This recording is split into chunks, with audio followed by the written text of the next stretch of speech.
Hello and welcome to English in Advance. I am your host, Jessica, and I am so incredibly happy to have you here with me today. Whether you are listening to this while you are driving to work, maybe washing the dishes, taking a walk, or just relaxing at home, you are doing exactly what you need to do to become fluent in English. You are listening. You are immersing yourself. And that is the secret. Today we are going to do something very special. We are not going to worry about textbooks or grammar rules or exams. Instead, we are going to listen to English as it is actually spoken in the real world. We are going to walk through a typical day, exploring conversations, thoughts, feelings, business, travel, and culture, and I will be right here with you, explaining the natural expressions and idioms as we go. My goal is to help you stop translating in your head and start feeling the language. So take a deep breath, relax your shoulders, and let's dive into the flow of natural English together. Let us start our journey where every day begins, in the morning. Imagine the sound of your alarm clock ringing. It is early, perhaps a little too early. The first phrase that comes to mind for many of us is that we are feeling groggy. When you say you feel groggy, it means you are not quite awake yet. You feel heavy, slow, and maybe a little confused because you just woke up. It is a great word to use. You might say to yourself, "Oh, I am so groggy this morning, I need coffee." And that brings us to our first habit. Many people hit the snooze button. To hit the snooze button means to press the button on your alarm that gives you 5 or 10 extra minutes of sleep. It is a dangerous game to play because you might oversleep. If you oversleep, it means you sleep later than you intended to, and then you might be running late. Let's practice that phrase together right now. Running late.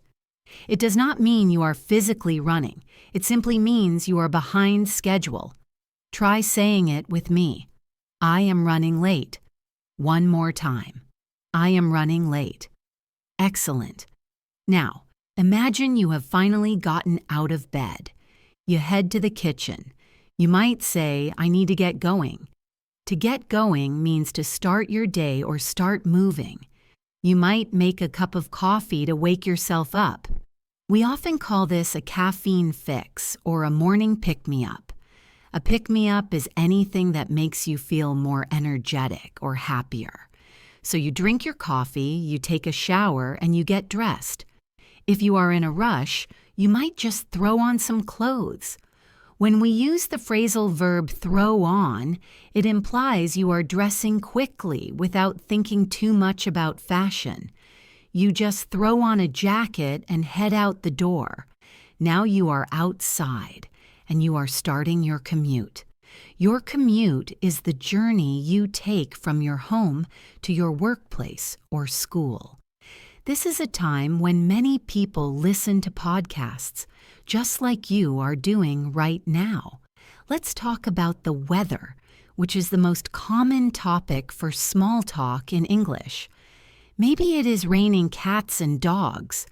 I know, that sounds funny, but it is a classic idiom that means it is raining very heavily. If it is raining cats and dogs, you will definitely need an umbrella. Or perhaps it is simply overcast.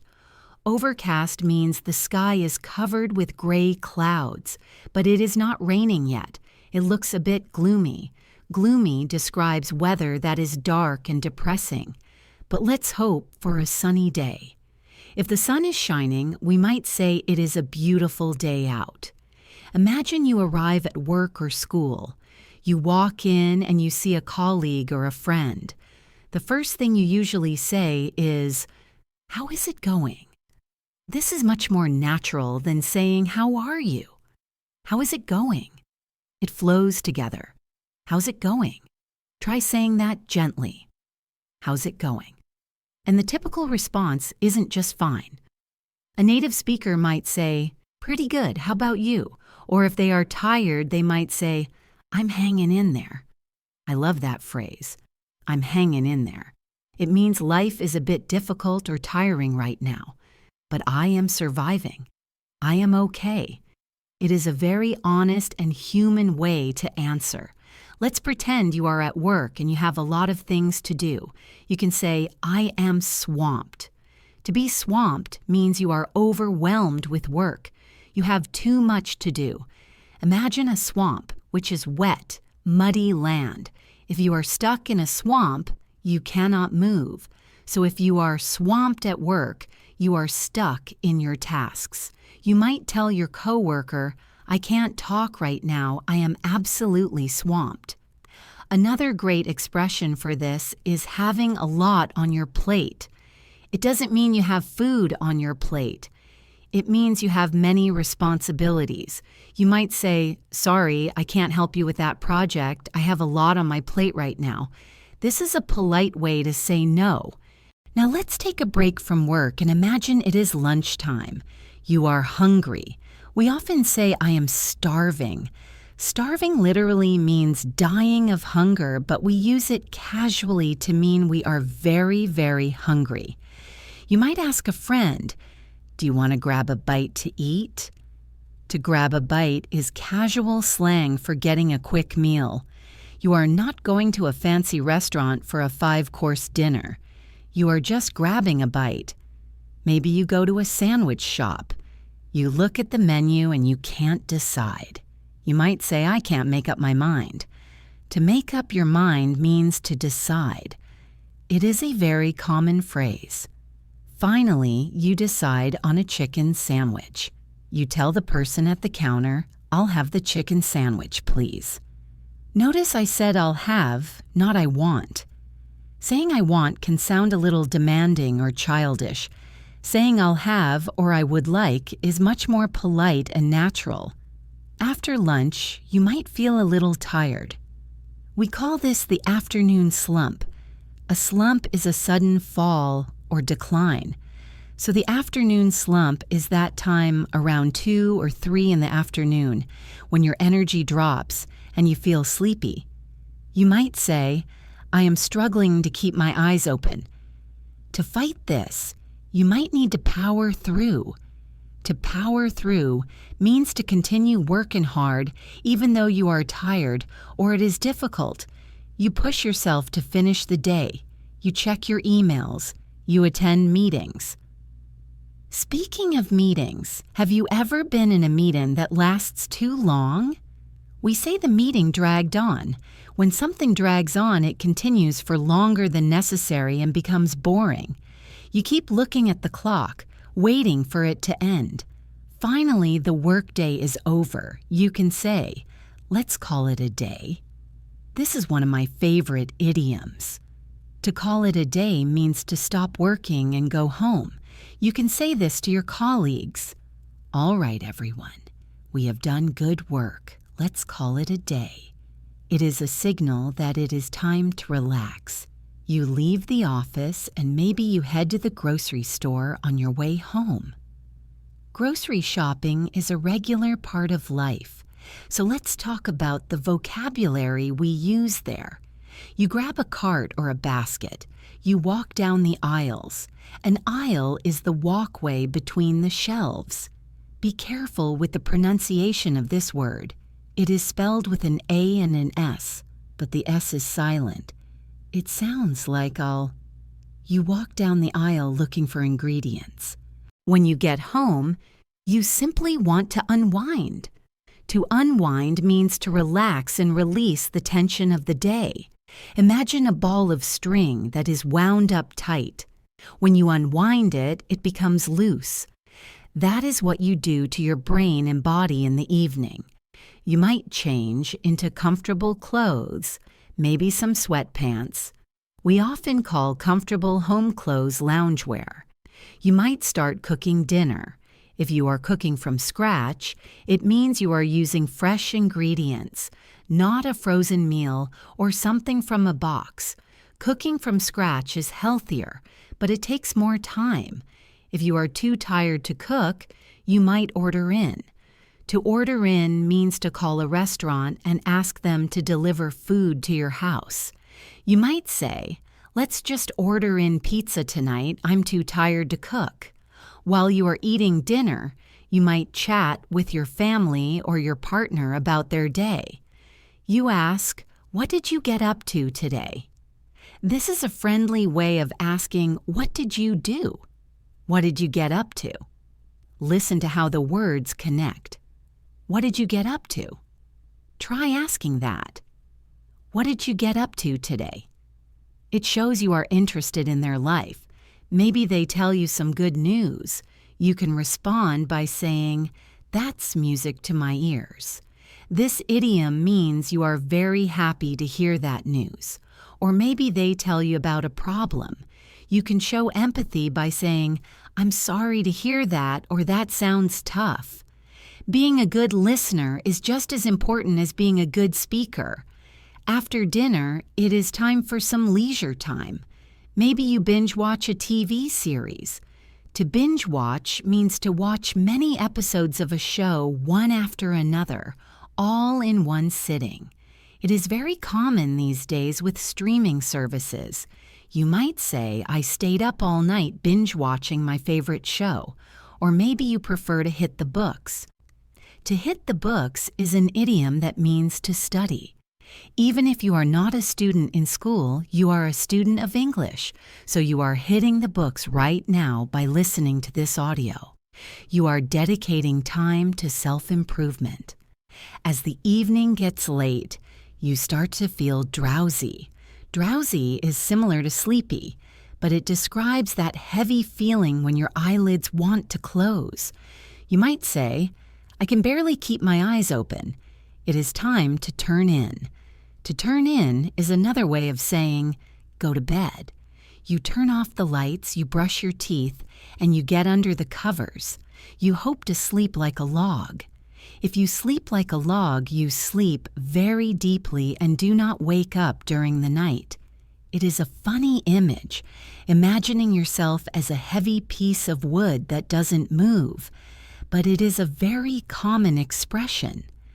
Now that we have walked through a full day, I want to expand our world. We talked about the daily grind of the work week, but life is so much more than just working and sleeping. We are going to explore the weekend, our health, our travels, and how we handle the unexpected problems that life throws at us. Let's imagine it is finally Friday evening. The work week is finished. There is a special energy in the air on Friday nights. We often say, "Thank goodness it is Friday," or TGIF for short. You might ask a friend, "Do you have any big plans for the weekend?" Notice I didn't just say plans, I said big plans. This is a common way to show excitement. Maybe your friend says, "I am just going to take it easy." To take it easy means to relax and do very little. It implies resting. Or perhaps they say, "I am going to paint the town red." This is a fantastic, colorful idiom.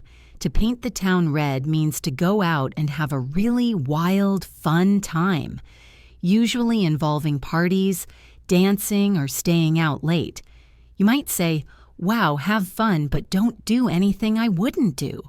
That is a playful phrase we use to tell someone to be careful while having fun. Now, let's fast forward to Saturday morning. Unlike Monday, on Saturday you might sleep in. To sleep in is different from oversleeping. Oversleeping is an accident and usually makes you late. Sleeping in is intentional. It means staying in bed later than usual because you don't have to go to work. It feels luxurious. You might wake up and decide to run some errands. Errands are small tasks you need to do outside the house, like going to the bank, the post office, or the dry cleaner. You might say, "I have a million errands to run today." We use the word run with errands. We run errands. While you are out, you might bump into an old friend. To bump into someone means to meet them by chance. You didn't plan it. You just saw them at the coffee shop. You might say, "Oh my gosh, I haven't seen you in ages." In ages simply means for a very long time. After your errands, maybe you need to do some chores around the house. Chores are different from errands because they are usually done inside. Examples of chores are doing the laundry, vacuuming the floor, or washing the dishes. Maybe your house is a mess and you need to tidy up. To tidy up means to organize things and put them in their correct places. It is not a deep clean, just a quick organization. If you live with other people, you might have to twist their arm to help you.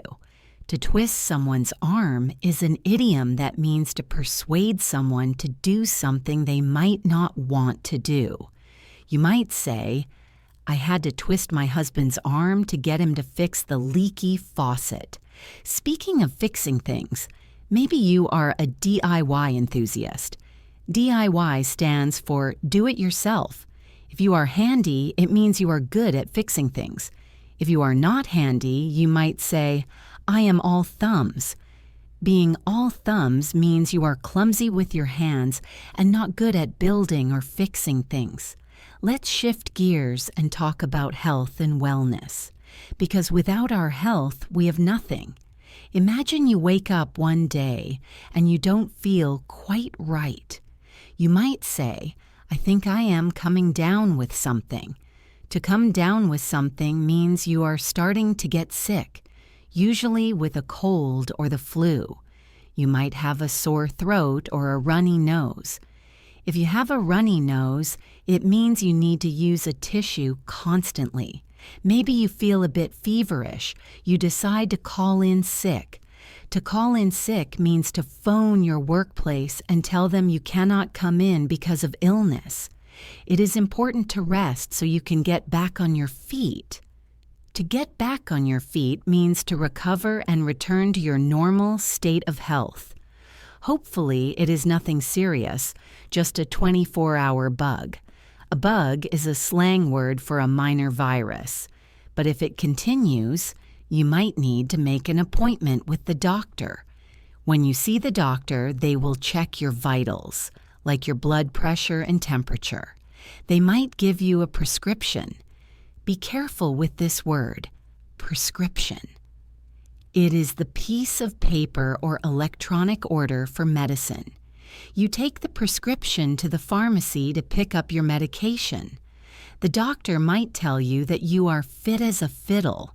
If you are fit as a fiddle, you are in perfect health. It is a funny old expression, but people still use it. To stay fit as a fiddle, you need to work out. To work out means to exercise. You might hit the gym, go for a jog, or take a yoga class. When you exercise hard, you work up a sweat. It is good to get your heart rate up. Now, let's dream a little. Let's talk about travel.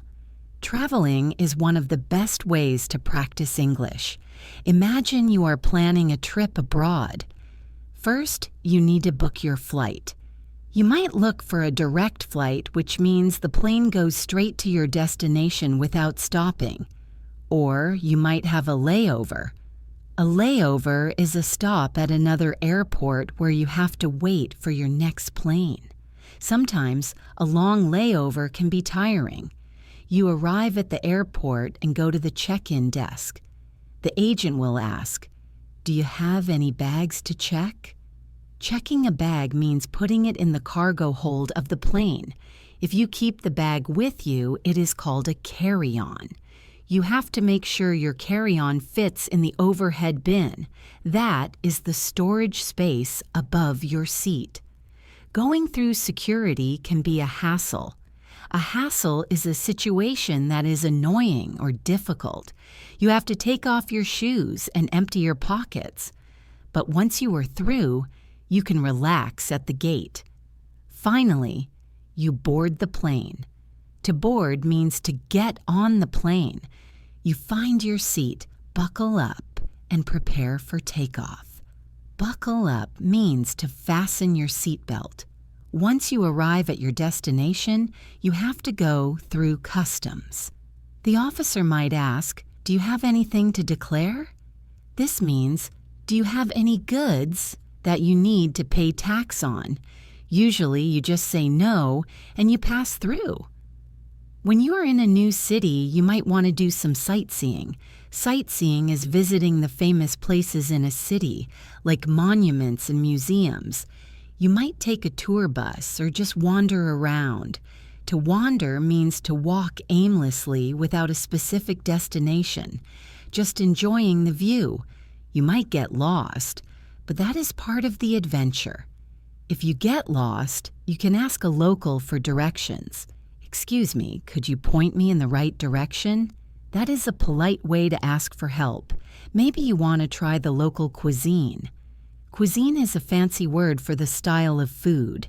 You might find a hidden gem.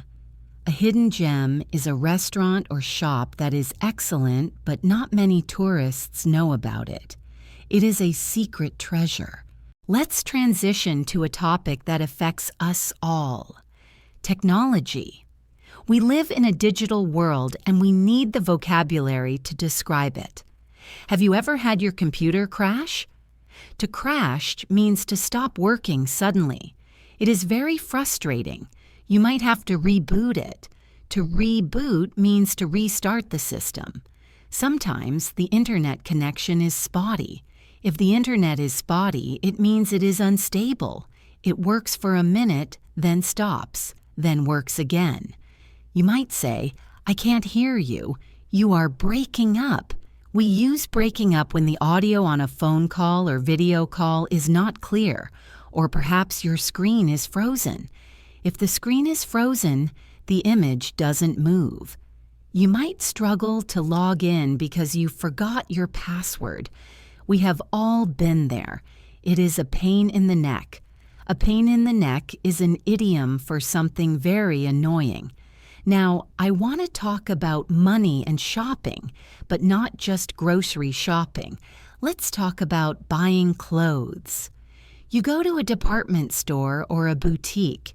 You see a shirt you like, but you want to try it on. To try something on means to put the clothes on to see if they fit. You go to the fitting room. Maybe the shirt is too tight, or maybe it is too loose. You might ask the shop assistant, "Do you have this in a larger size?"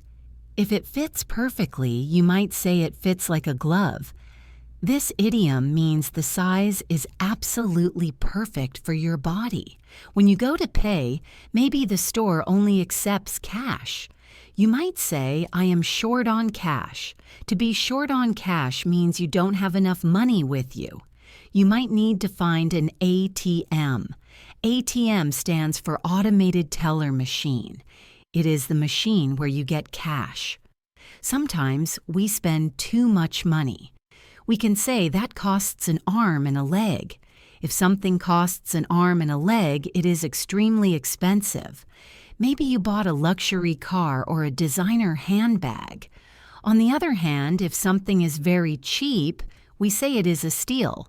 "Wow, this jacket was only $10. It was a total steal." We also use the phrase rip-off. If something is a rip-off, it is priced much higher than it should be, and it is not worth the money. You might say, "Don't eat at that restaurant. The food is bad and the prices are a rip-off." Being money savvy is important. To be savvy means to be knowledgeable and smart about a specific topic. So if you are tech savvy, you are good with computers. If you are fashion savvy, you know how to dress well. Let's go a little deeper now. I want to talk about emotions and personality types. In English, we often describe people as introverts or extroverts. An extrovert is someone who gets energy from being around other people.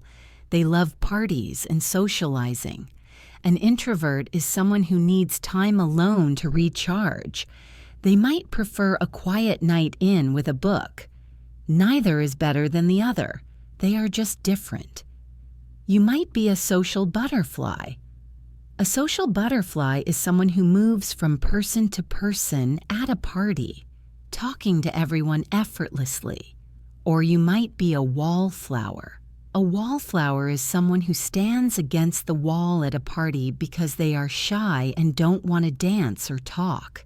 We also have expressions for when we are angry. If someone is very angry, we might say they hit the roof. My dad hit the roof when he saw the scratch on the car. It means he exploded with anger. Or we might say someone is driving me up the wall. If someone is driving you up the wall, they are annoying you immensely. Stop tapping your pen. You are driving me up the wall. But hopefully, you are a calm person. We say someone has a thick skin. If you have a thick skin, you don't get upset easily by criticism or insults. You let it roll off your back. To let something roll off your back means to ignore it and not let it bother you. Communication is not just about words. It is about body language too. If you keep eye contact, it shows you are confident and listening. If you slouch, which means to sit with bad posture, it looks like you are lazy or uninterested. If you cross your arms, it can look defensive. We also talk about reading between the lines. To read between the lines means to understand the hidden meaning in what someone is saying. For example, if you ask a friend, "Do you like my new haircut?" and they hesitate and say, "Well, it is certainly unique." If you read between the lines, you realize they probably don't like it. They are trying to be polite. Let's practice some conditional sentences because these are very common in natural speech. Conditionals are sentences with if. Let's look at the second conditional, which we use for imaginary situations. If I won the lottery, I would travel the world. Repeat that with me. If I won the lottery, I would travel the world. Notice we use the past tense won and the word would. Try this one. If I were you, I would take that job. We often use if I were you to give advice. It is softer than saying, take that job. It puts you in their shoes. To be in someone's shoes means to be in their situation. I wouldn't want to be in his shoes right now implies he is in a difficult situation. Now let's talk about the concept of time. Time is precious. We often say, time flies when you are having fun. This means time seems to pass quickly when you are enjoying yourself. But we also say, don't jump the gun. To jump the gun means to start something too early or before you are supposed to. For example, don't book the hotel yet. We haven't got our flight tickets. Don't jump the gun. Another great time idiom is better late than never. This means it is better to do something late than to not do it at all. Maybe you started learning English later in life. That is okay. Better late than never. I want to discuss the idea of making mistakes again, but from a different angle. Sometimes we make a slip of the tongue. A slip of the tongue is a small mistake where you say the wrong word by accident. It is usually funny and harmless, but sometimes we put our foot in our mouth. To put your foot in your mouth means to say something embarrassing or offensive by accident. For example, asking a woman when her baby is due and she isn't pregnant. That is definitely putting your foot in your mouth. If you do that, you need to apologize sincerely. You can say, "I am so sorry, I didn't mean it that way." Let's move on to the topic of food again, but this time focusing on cooking. Do you have a sweet tooth? If you have a sweet tooth, you love sugar, chocolate, and desserts. Or maybe you prefer savory food. Savory means salty or spicy, not sweet. When you are cooking, you might need to spice things up. This phrase has two meanings. Literally, it means adding spices to food. But figuratively, to spice things up means to make a situation more interesting or exciting.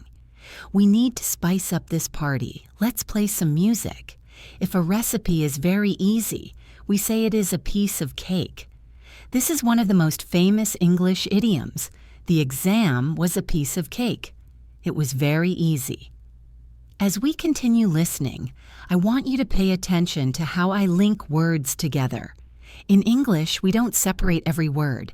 We link consonants to vowels. For example, look at, we say look at, pick it up, we say pick it up. It sounds like one long word. This linking is why English can be hard to understand sometimes. You are looking for 3 words, but you hear one sound.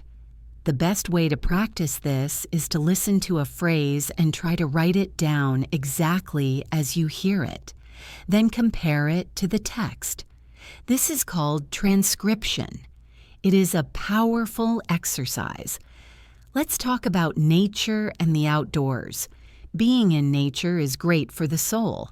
You might go for a hike. A hike is a long walk in the countryside or mountains. The scenery might be breathtaking. If something is breathtaking, it is so beautiful that it surprises you. You might see a sunset that is breathtaking.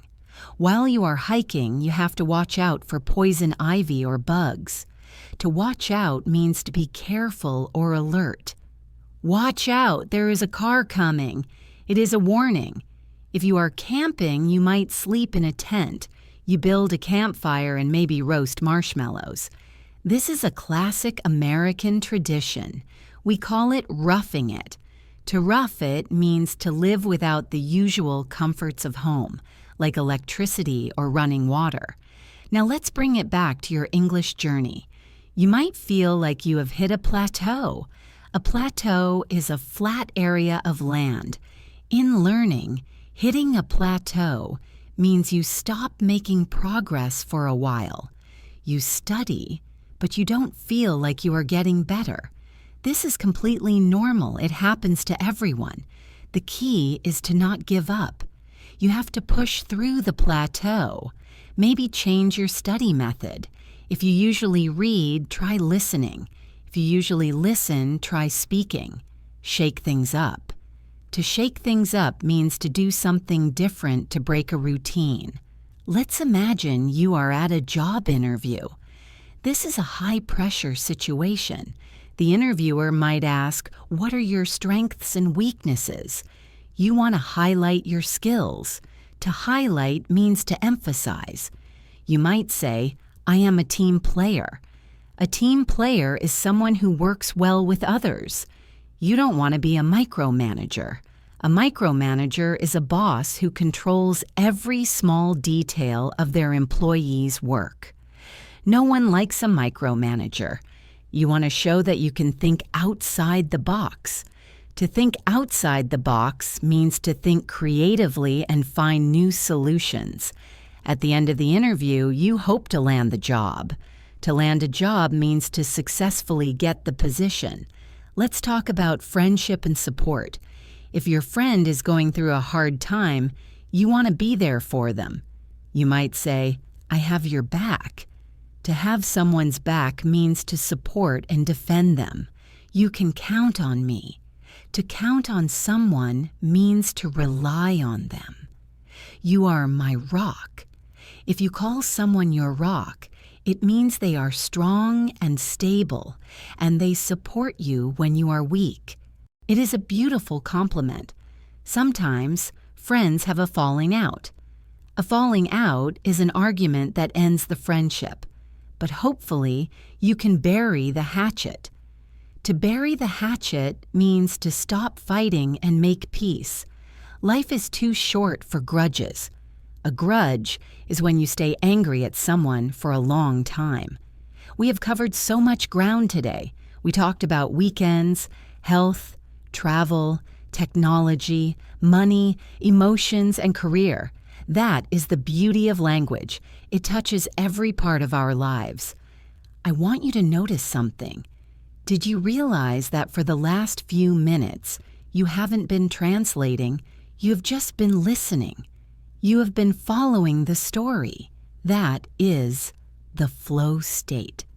When you are in the flow state, the language enters your brain directly. You are not analyzing grammar. You are absorbing meaning. That is the ultimate goal. Let's start by talking about hobbies and passions.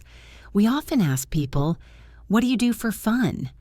Or, "What do you do in your spare time?" Spare time is the time when you are not working or sleeping. It is your free time. Maybe you are a creative person. You might like to draw or paint. We often say someone has an artistic flair. If you have a flair for something, it means you have a natural talent or style, or maybe you are into music. To be into something is a very common phrasal verb that means to be interested in or passionate about something. For example, I am really into jazz music right now. If a song sounds familiar but you cannot remember the name, you can say, "It rings a bell." That song rings a bell, but I can't place it. On the other hand, if you have to deal with the unpleasant consequences of your actions, we say you have to face the music. For example, he didn't study for the exam, and now he has to face the music and accept his bad grade. Perhaps your hobby is gardening. If you are good at making plants grow, we say you have a green thumb. My grandmother has a green thumb. Her garden is always blooming. Or maybe you prefer reading. If you read a lot, you might be called a bookworm. Being a bookworm is a compliment in the language learning community because reading is a superpower. When you read, you can get lost in a story. To get lost in a book means you are so focused that you forget about the world around you. You might turn the pages rapidly because the story is so exciting. We call such a book a page turner. You might say, "I stayed up all night reading." It was a total page turner. Let's switch topics to something we all deal with every day, technology and the internet. The internet is a double-edged sword. A double-edged sword is something that has both positive and negative effects. On one hand, it connects us. On the other hand, it can be distracting. Do you ever find yourself doom scrolling? Doom scrolling is a new word we use to describe spending too much time scrolling through bad news on social media. It can make you feel anxious. Sometimes we need a digital detox. A digital detox is a period of time where you stop using your phone and computer to reconnect with the real world. You might unplug for the weekend. To unplug means to disconnect. On social media, things can go viral. If a video goes viral, it spreads very quickly, and millions of people see it. Everyone wants their content to be trending. But we have to be careful of clickbait. Clickbait refers to headlines or pictures that are designed to trick you into clicking on a link, often by exaggerating the truth. It is a trap. You might also encounter trolls. In internet slang, a troll is someone who posts mean or offensive comments just to upset people. The best advice is, don't feed the trolls. This means don't reply to them because they just want attention. Instead, focus on the positive communities like this one where we support each other. Now, let's discuss education and learning, but not just school. I'm talking about being a lifelong learner. A lifelong learner is someone who continues to learn new skills even after they finish university.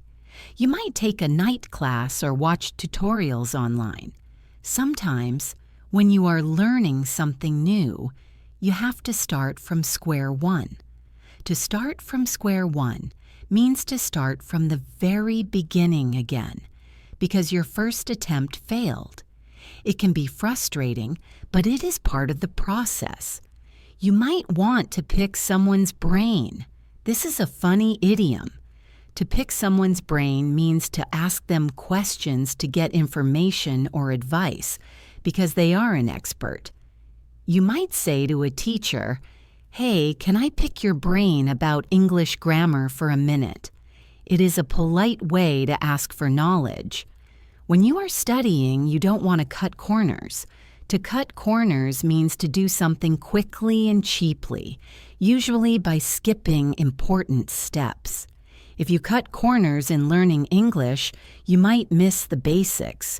You want to be thorough. Eventually, all your hard work will pay off. To pay off means to bring good results. You will pass your exams with flying colors. To pass with flying colors means to pass with a very high score and great success. It is a celebratory phrase. Let's move to a more serious topic, the environment. This is a global conversation. We often talk about climate change and global warming. We need to be environmentally friendly or eco-friendly. This means making choices that do not harm the nature. For example, we should try to reduce our carbon footprint. Your carbon footprint is the amount of carbon dioxide you produce through your daily activities, like driving or using electricity. We can do this by recycling and using renewable energy. We should also try to cut down on plastic. To cut down on means to reduce the amount you use. Maybe you decide to turn over a new leaf. To turn over a new leaf means to start a new, better habit. You might say, I am turning over a new leaf and I am going to walk to work instead of driving. Now, let's explore how we talk about the future and our goals. Everyone has dreams. You might have a bucket list. A bucket list is a list of things you want to do before you die. Maybe you want to go skydiving or write a book or visit Paris. What is on your bucket list? To achieve these goals, you need ambition. You might be shooting for the stars. To shoot for the stars means to set very high and difficult goals. Even if you miss, you will land among the clouds. It is a poetic way of saying aim high. Sometimes a job is just a stepping stone. A stepping stone is an opportunity that helps you get to a better place in the future. You might take a low-paying job now because it gives you the experience you need for your dream job later. It is just a stepping stone. However, the road to success is not always smooth. You might hit a roadblock. A roadblock is an obstacle or a problem that stops you from moving forward. When this happens, don't throw in the towel. To throw in the towel comes from boxing. When a boxer was losing, his coach would throw a towel into the ring to stop the fight. So to throw in the towel means to give up or quit. Don't do it. Instead, you need to go back to the drawing board. To go back to the drawing board means to start planning again from the beginning because the first plan failed. It is not a failure. It is a restart. Let's talk about negotiation and solving problems with people. Sometimes you don't agree with someone. You can say, I beg to differ. This is a polite and formal way of saying, I disagree. Or you might say, we don't see eye to eye. If you don't see eye to eye, you have different opinions. To solve the problem, you might need to meet halfway. To meet halfway means to compromise. You give up a little, and they give up a little, and you find a solution in the middle. Sometimes you just have to agree to disagree. This means you accept that you will never agree, so you stop arguing and remain friends. It is a mature way to handle conflict. Sometimes in a conversation, you might want to play devil's advocate. To play devil's advocate means to argue against an idea, even if you agree with it, just to test the argument or make the conversation more interesting. You might say, I agree with you, but just to play devil's advocate, what if we looked at it from the other side? It helps to explore all possibilities. Other times, you might be on the fence. To be on the fence means you are undecided. You are sitting on the fence between two choices. Do I want to study Spanish or French? I am still on the fence. Eventually, you have to get off the fence and make a decision. Let's change the mood and talk about parties and social gatherings again. We talked about being a wallflower, but what if you are the life of the party? The life of the party is the person who is the most energetic and entertaining. Everyone wants to talk to them. Sometimes you might attend a surprise party. But be careful not to spill the beans. To spill the beans means to reveal a secret. If you tell the birthday girl about the party, you spilled the beans. You let the cat out of the bag. That is another idiom for revealing a secret. Who let the cat out of the bag? Now it is not a surprise anymore. When you are telling a story to your friends, you don't want to go off on a tangent. To go off on a tangent means to start talking about a completely different topic that is not related to the main story.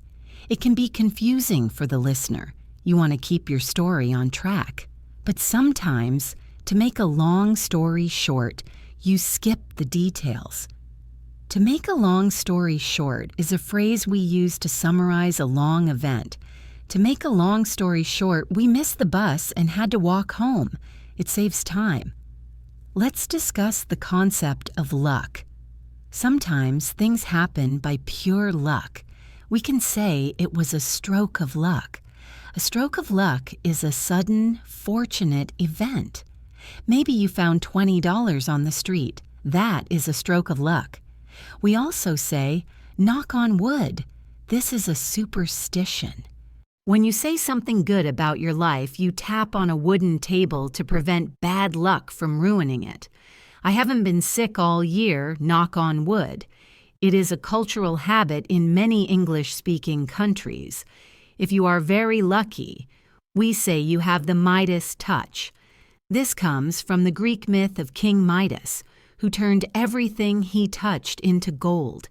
If a business person has the Midas touch, every business they start becomes successful. Now, let's reflect on the speed of life. Life in the modern world is often a rat race. A rat race is a way of life where people compete aggressively for money and power.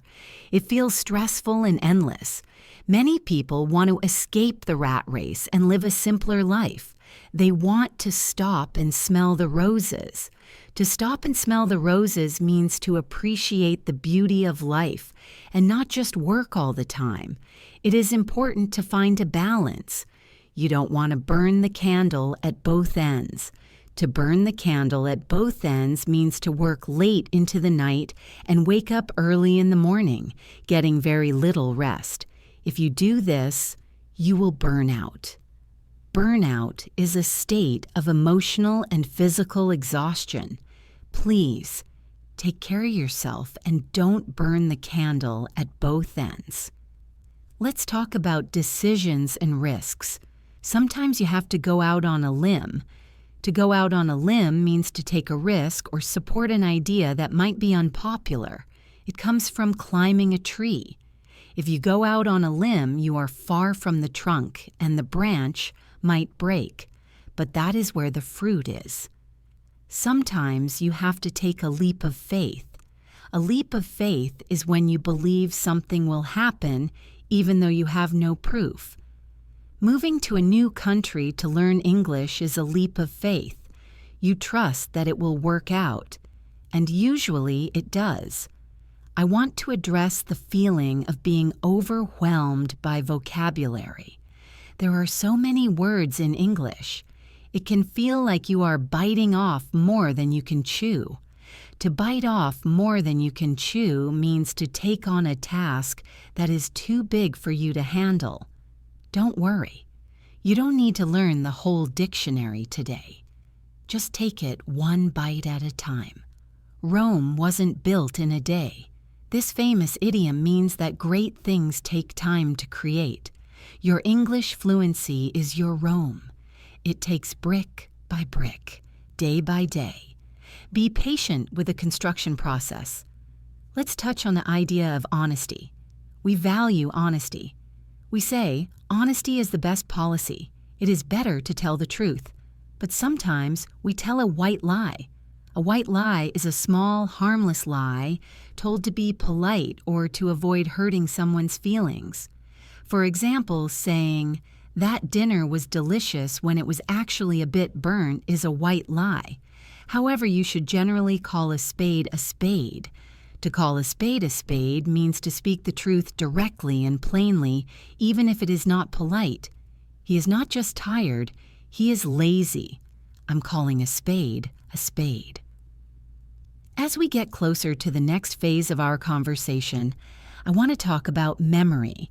Sometimes things go in one ear and out the other. This means you hear it, but you immediately forget it. It doesn't stay in your brain. To prevent this, you need to jog your memory. To jog your memory means to cause you to remember something. Looking at an old photograph might jog your memory about a childhood vacation. Or maybe you have a memory like a sieve. A sieve is a kitchen tool with holes in it for draining water. If you have a memory like a sieve, you forget things very easily. If you have a good memory, maybe you know things by heart. To learn something by heart means to memorize it perfectly. You might know the lyrics to your favorite song by heart. Let's talk about helping others. If you help someone, you give them a hand. Can you give me a hand with these boxes? It means, can you help me? Sometimes we have to bend over backwards to help someone. To bend over backwards means to try extremely hard to please someone or help them, often inconveniently. I bent over backwards to get him a ticket for the concert. It shows great effort, and hopefully they are grateful. You don't want to take someone for granted. To take someone for granted means to not appreciate them because you assume they will always be there. Never take your friends or your teachers for granted. We have explored so many nuances of the language today. Nuances are the small, subtle differences in meaning. Understanding nuances is what takes you from an intermediate learner to an advanced learner. It is the difference between saying, "I am sad," and "I am feeling a bit down." They mean the same thing, but the feeling is slightly different. The more you listen, the more you will pick up on these nuances. To pick up on something means to notice or learn something without trying too hard. You are picking up on the rhythm of English right now. I want you to think about the phrase, "the ball is in your court." In tennis, if the ball is in your court, it is your turn to hit it. In life, if the ball is in your court, it means it is your turn to make a decision or take action. I have given you the tools, I have explained the idioms, I have provided the listening practice. Now the ball is in your court. What will you do with it? Will you practice? Will you use these phrases in your next conversation? The action must come from you. Let's talk about the weather one more time, but using it metaphorically. If you are saving money for an emergency, we say you are saving for a rainy day. You never know when you might lose your job or have a medical bill, so it is smart to save for a rainy day. Or maybe you are feeling under the weather.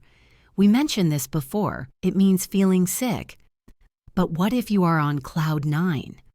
If you are on cloud 9, you are extremely happy. It is the opposite of feeling under the weather. And if you are trying to do something impossible, you are chasing rainbows. Chasing rainbows means pursuing an illusory goal that you will never catch.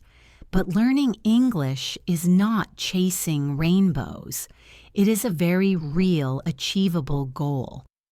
I want to leave you with a thought about perspective. The glass can be half full or half empty. An optimist sees the glass as half full. A pessimist sees it as half empty. When you look at your English skills, do you focus on the words you don't know, the empty part? Or do you focus on the words you do know, the full part? I encourage you to be an optimist. Look at how much you have learned. Look at how much you can understand. Your glass is filling up every single day. Now, we are going to shift our focus slightly. We have talked about the present and the future, but now I want to talk about the art of storytelling and looking back at the past. Humans are storytelling creatures. We love to share what happened to us, but telling a story in a second language can feel terrifying. You might worry about getting the tenses wrong. Today, we are going to smooth out those bumps and make you a confident storyteller. So find your focus, take a deep breath, and let's begin. When you tell a story, you need to set the scene. To set the scene means to describe the background information so the listener understands the context. You might say, "It was a dark and stormy night." That is a cliché, which is a phrase that is used too often and has lost its originality, but it works as an example. You usually use the past continuous tense to set the scene. For example, "I was walking down the street and the sun was shining." This paints a picture. Then you use the past simple for the action. "Suddenly, I saw a dog." The contrast between "was walking" and "saw" is what creates the rhythm of a story. It is like a movie camera. First you show the wide view, then you zoom in on the action.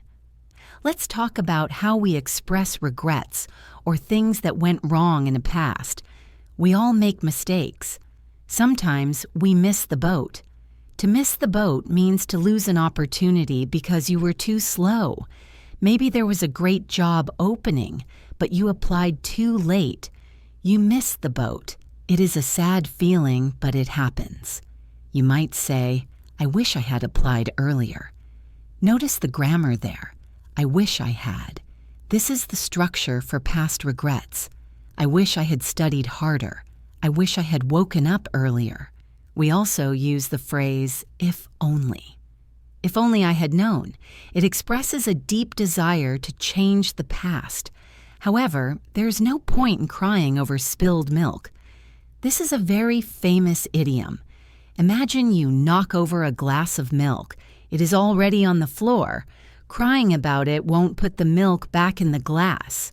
So to cry over spilled milk means to be upset about something that has already happened and cannot be changed. Instead of crying, you should look for the silver lining. The silver lining is the positive aspect of a bad situation. Every cloud has a silver lining. Maybe you lost your job, but the silver lining is that now you have time to find a career you actually love. Or maybe you missed your bus, but the silver lining is that you met an old friend at the bus stop. Sometimes a bad event is actually a blessing in disguise. A blessing in disguise is something that seems bad at first, but turns out to be good. For example, getting fired might seem terrible, but if it pushes you to start your own successful business, then getting fired was a blessing in disguise. It is all about perspective. We also say, when one door closes, another opens. This reminds us to stay hopeful. Let's transition into the professional world again, but this time, let's talk about career growth and office dynamics. When you start a new job, you have to learn the ropes. To learn the ropes means to learn the basics of how to do a job. It comes from sailing, where sailors had to learn which rope raised which sail. In the office, you are learning the ropes of the software, the culture, and the expectations. You might want to climb the corporate ladder. The corporate ladder represents the hierarchy of a company. Climbing it means getting promoted to higher and better positions. You start as an intern, then a junior, then a manager. That is climbing the ladder. However, some people face a glass ceiling. A glass ceiling is an invisible barrier that stops certain groups of people, often women or minorities, from reaching the highest positions, no matter how qualified they are. It is a serious topic in the business world. We also talk about the elephant in the room. Imagine a giant elephant standing in a meeting room. Everyone can see it, but no one wants to talk about it because it is awkward. So the elephant in the room is a major problem or issue that everyone knows about but avoids discussing. For example, if a company is losing money but the boss keeps acting happy, the financial loss is the elephant in the room.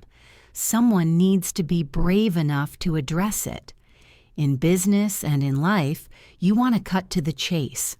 To cut to the chase means to skip the small talk and get directly to the important point. If a meeting is dragging on, you might say, "Let's cut to the chase. How much will this cost?" It shows you value efficiency. You also want to make sure everyone is on the same page. To be on the same page means to have the same understanding and agreement about a situation. Before we end the meeting, I want to make sure we are all on the same page about the deadline. This prevents confusion later. Let's talk about decision making. Sometimes you have to bite the bullet. To bite the bullet means to force yourself to do something unpleasant or difficult that you have been avoiding. Maybe you have to go to the dentist. You are scared, but you just have to bite the bullet and make the appointment. Or maybe you have to fire an employee. It is hard, but you have to bite the bullet. On the other hand, sometimes it is better to let sleeping dogs lie. This idiom means to avoid interfering in a situation that is currently causing no problems, but might do so as a result of such interference. If bringing up an old argument will just cause a fight, it is better to let sleeping dogs lie. Now let's discuss describing people's personalities in more detail. We all know words like nice and mean, but let's get more specific. Someone might be down to earth. If you are down to earth, you are humble, practical, and easy to talk to, even if you are rich or famous. We love down-to-earth people. The opposite might be someone who is full of themselves. If you are full of yourself, you are arrogant and think you are better than everyone else. We also say someone has a heart of gold. She helps everyone she meets. She truly has a heart of gold. This means they are incredibly kind and generous. Sometimes a person can be a wet blanket. A wet blanket is a person who spoils other people's fun by being negative or complaining. Don't be a wet blanket.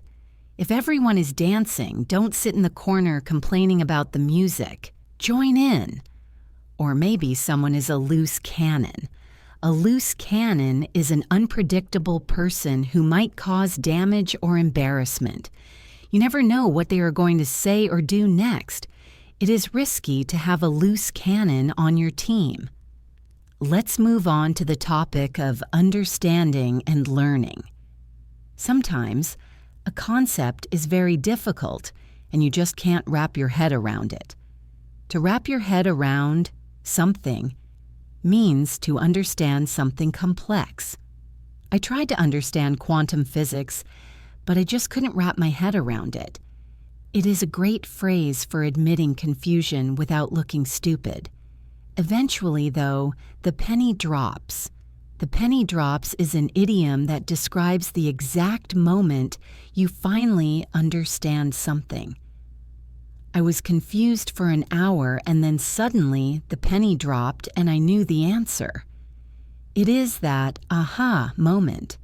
Let's talk about taking risks and trying new things. We often tell people to give it a shot.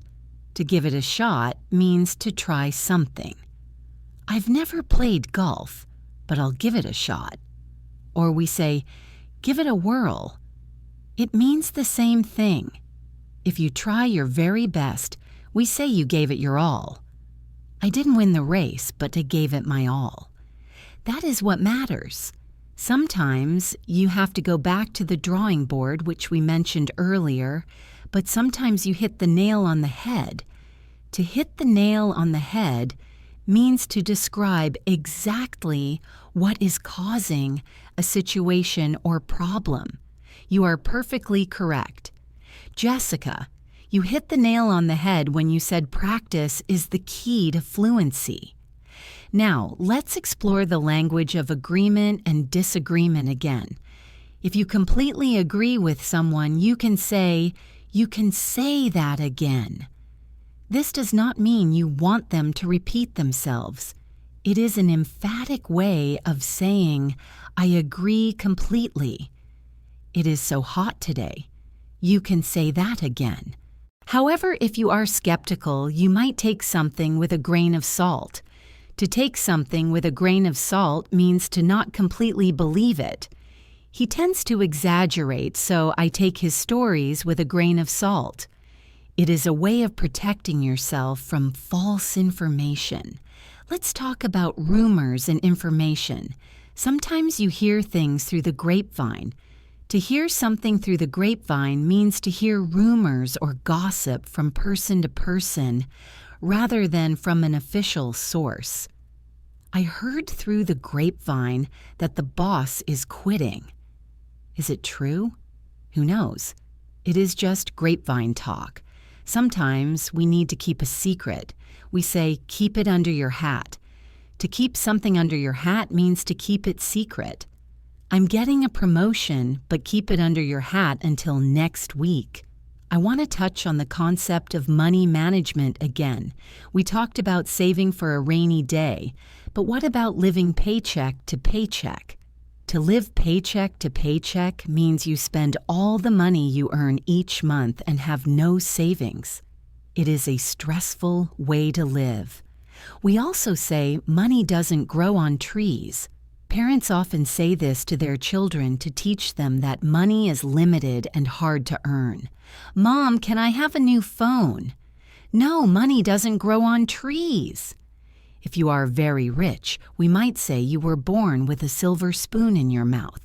This means you were born into a wealthy family and didn't have to work hard for your initial status. Let's shift to travel mishaps.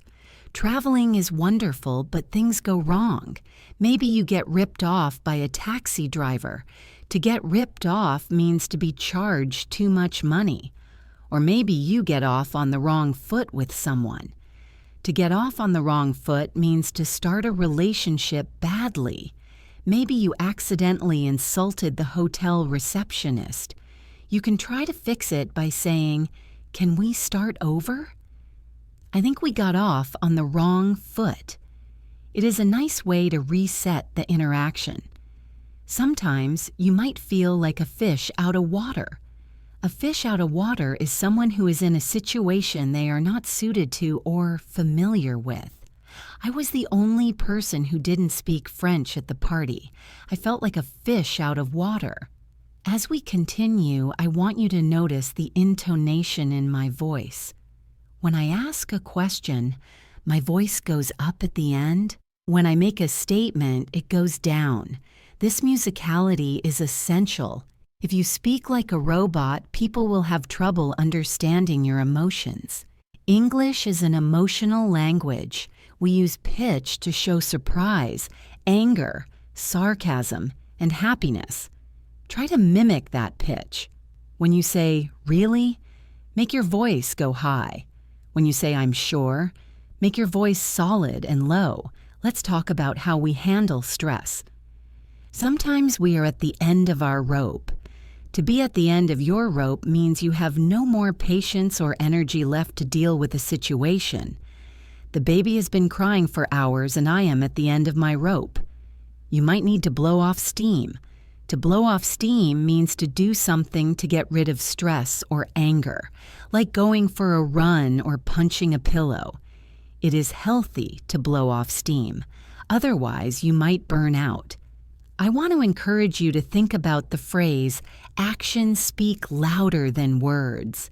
It is easy to say you want to learn English. It is hard to actually sit down and listen, but you are doing it.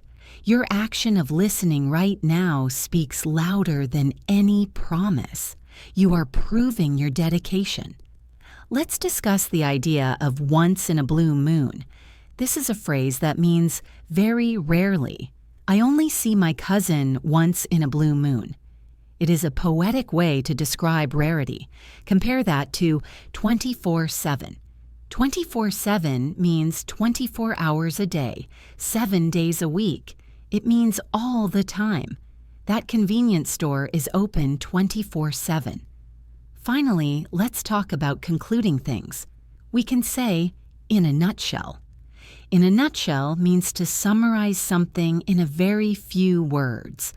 In a nutshell, the movie was boring. Or we can say, to wrap things up. To wrap things up means to bring an activity or meeting to an end. Okay, everyone, let's wrap things up for today.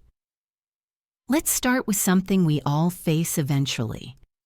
Difficult conversations. No one likes to be the bearer of bad news. To be the bearer of bad news means to be the person who has to tell someone something unpleasant. Maybe you have to break up with a partner. This is never easy. You might say, "It's not you, it's me." This is a classic cliche people use to try to spare the other person's feelings. You want to let them down gently. To let someone down gently means to reject them or give them bad news in a kind and soft way, so they don't get too hurt. However, sometimes you just have to rip off the Band-Aid. To rip off the Band-Aid means to do something painful quickly so that it is over with fast. I just ripped off the Band-Aid and told him I wanted a divorce. It sounds harsh, but sometimes it is necessary. What about in a professional setting? Maybe you have found a new job and you need to quit your current one. We call this handing in your notice. I am going to hand in my notice tomorrow. Usually, you have to give 2 weeks' notice. You might tell your boss that you are moving on to greener pastures. Greener pastures is an idiom that means a new place or situation that offers better opportunities. Hopefully, you don't burn bridges. To burn bridges means to end a relationship in such a bad way that you can never go back. If you scream at your boss when you quit, you are burning bridge. You never know when you might need a reference in the future, so it is always smart not to burn your bridges. Let's shift gears to a topic that is very popular in conversation: housing and real estate. Everyone loves to talk about where they live. Maybe you are currently house hunting. House hunting is the process of looking for a new house to buy or rent. You might be looking for a fixer-upper. A fixer-upper is a house that is in bad condition and needs a lot of repairs, but it is usually cheaper. People buy fixer-uppers because they want to renovate them. Renovation is the process of improving a building. You might want to tear down a wall to create an open concept living area. Open concept means there are no walls between the kitchen and the living room. It is very trendy right now. When you buy a house, you usually need a mortgage. A mortgage is a loan from the bank specifically for buying property. It is a huge commitment. We often say the 3 most important things in real estate are location, location, location. This means that where the house is matters more than the house itself. You can change the house, but you cannot change the neighborhood. Once you move in, you have to settle in. To settle in means to get comfortable in your new home and unpack your boxes. You might throw a housewarming party. A housewarming party is a party you have to celebrate moving into a new home. Your friends might bring you gifts to help you warm the house. Let's talk about neighbors. Hopefully you have good neighbors, but sometimes you have a neighbor who is a busybody. A busybody is a person who is too interested in the private lives of other people. They might look through their curtains to see what you are doing. We also say they are nosy. Don't be nosy. On the other hand, you might want to keep up with the Joneses. To keep up with the Joneses means to try to match the lifestyle and possessions of your neighbors. If they buy a new car, you feel like you have to buy a new car. It is a stressful way to live, always comparing yourself to others. Now, let's move to a more abstract topic, art and culture. You might visit a museum, you look at a painting, and you think, I don't get it. That is okay. Art is subjective. We say beauty is in the eye of the beholder. This means that different people have different ideas about what is beautiful. What I love, you might hate. Maybe the painting is abstract. Abstract art doesn't look like real objects. It uses shapes and colors to express ideas. Some people think abstract art is a masterpiece. A masterpiece is a work of art that is created with great skill and is excellent. Others might think it is rubbish. You might also enjoy the theater. If the actors do a fantastic job, the audience might give them a standing ovation. A standing ovation is when the audience stands up and claps to show their appreciation. It is the highest honor for a performer. Or maybe you prefer movies. If a movie keeps you on the edge of your seat, it means it is very exciting and suspenseful. That thriller had me on the edge of my seat the whole time. However, if a movie is a flop, it means it failed and lost money. We often critique the plot. The plot is the story of the movie. Sometimes the plot is full of holes. If a plot has holes, it doesn't make sense logically. Let's explore the language of debate and opinion again. We talked about playing devil's advocate, but what about sticking to your guns? To stick to your guns means to refuse to change your opinion or decision, even when people criticize you. The boss wanted me to change the report, but I stuck to my guns because I knew I was right. It shows strength of character. Conversely, you might be easily swayed. To be swayed means to be influenced to change your mind. If you are easily swayed, you might agree with whoever spoke last. You need to have a backbone. To have a backbone means to have courage and strength. Sometimes, in an argument, you might feel like you are walking on eggshells.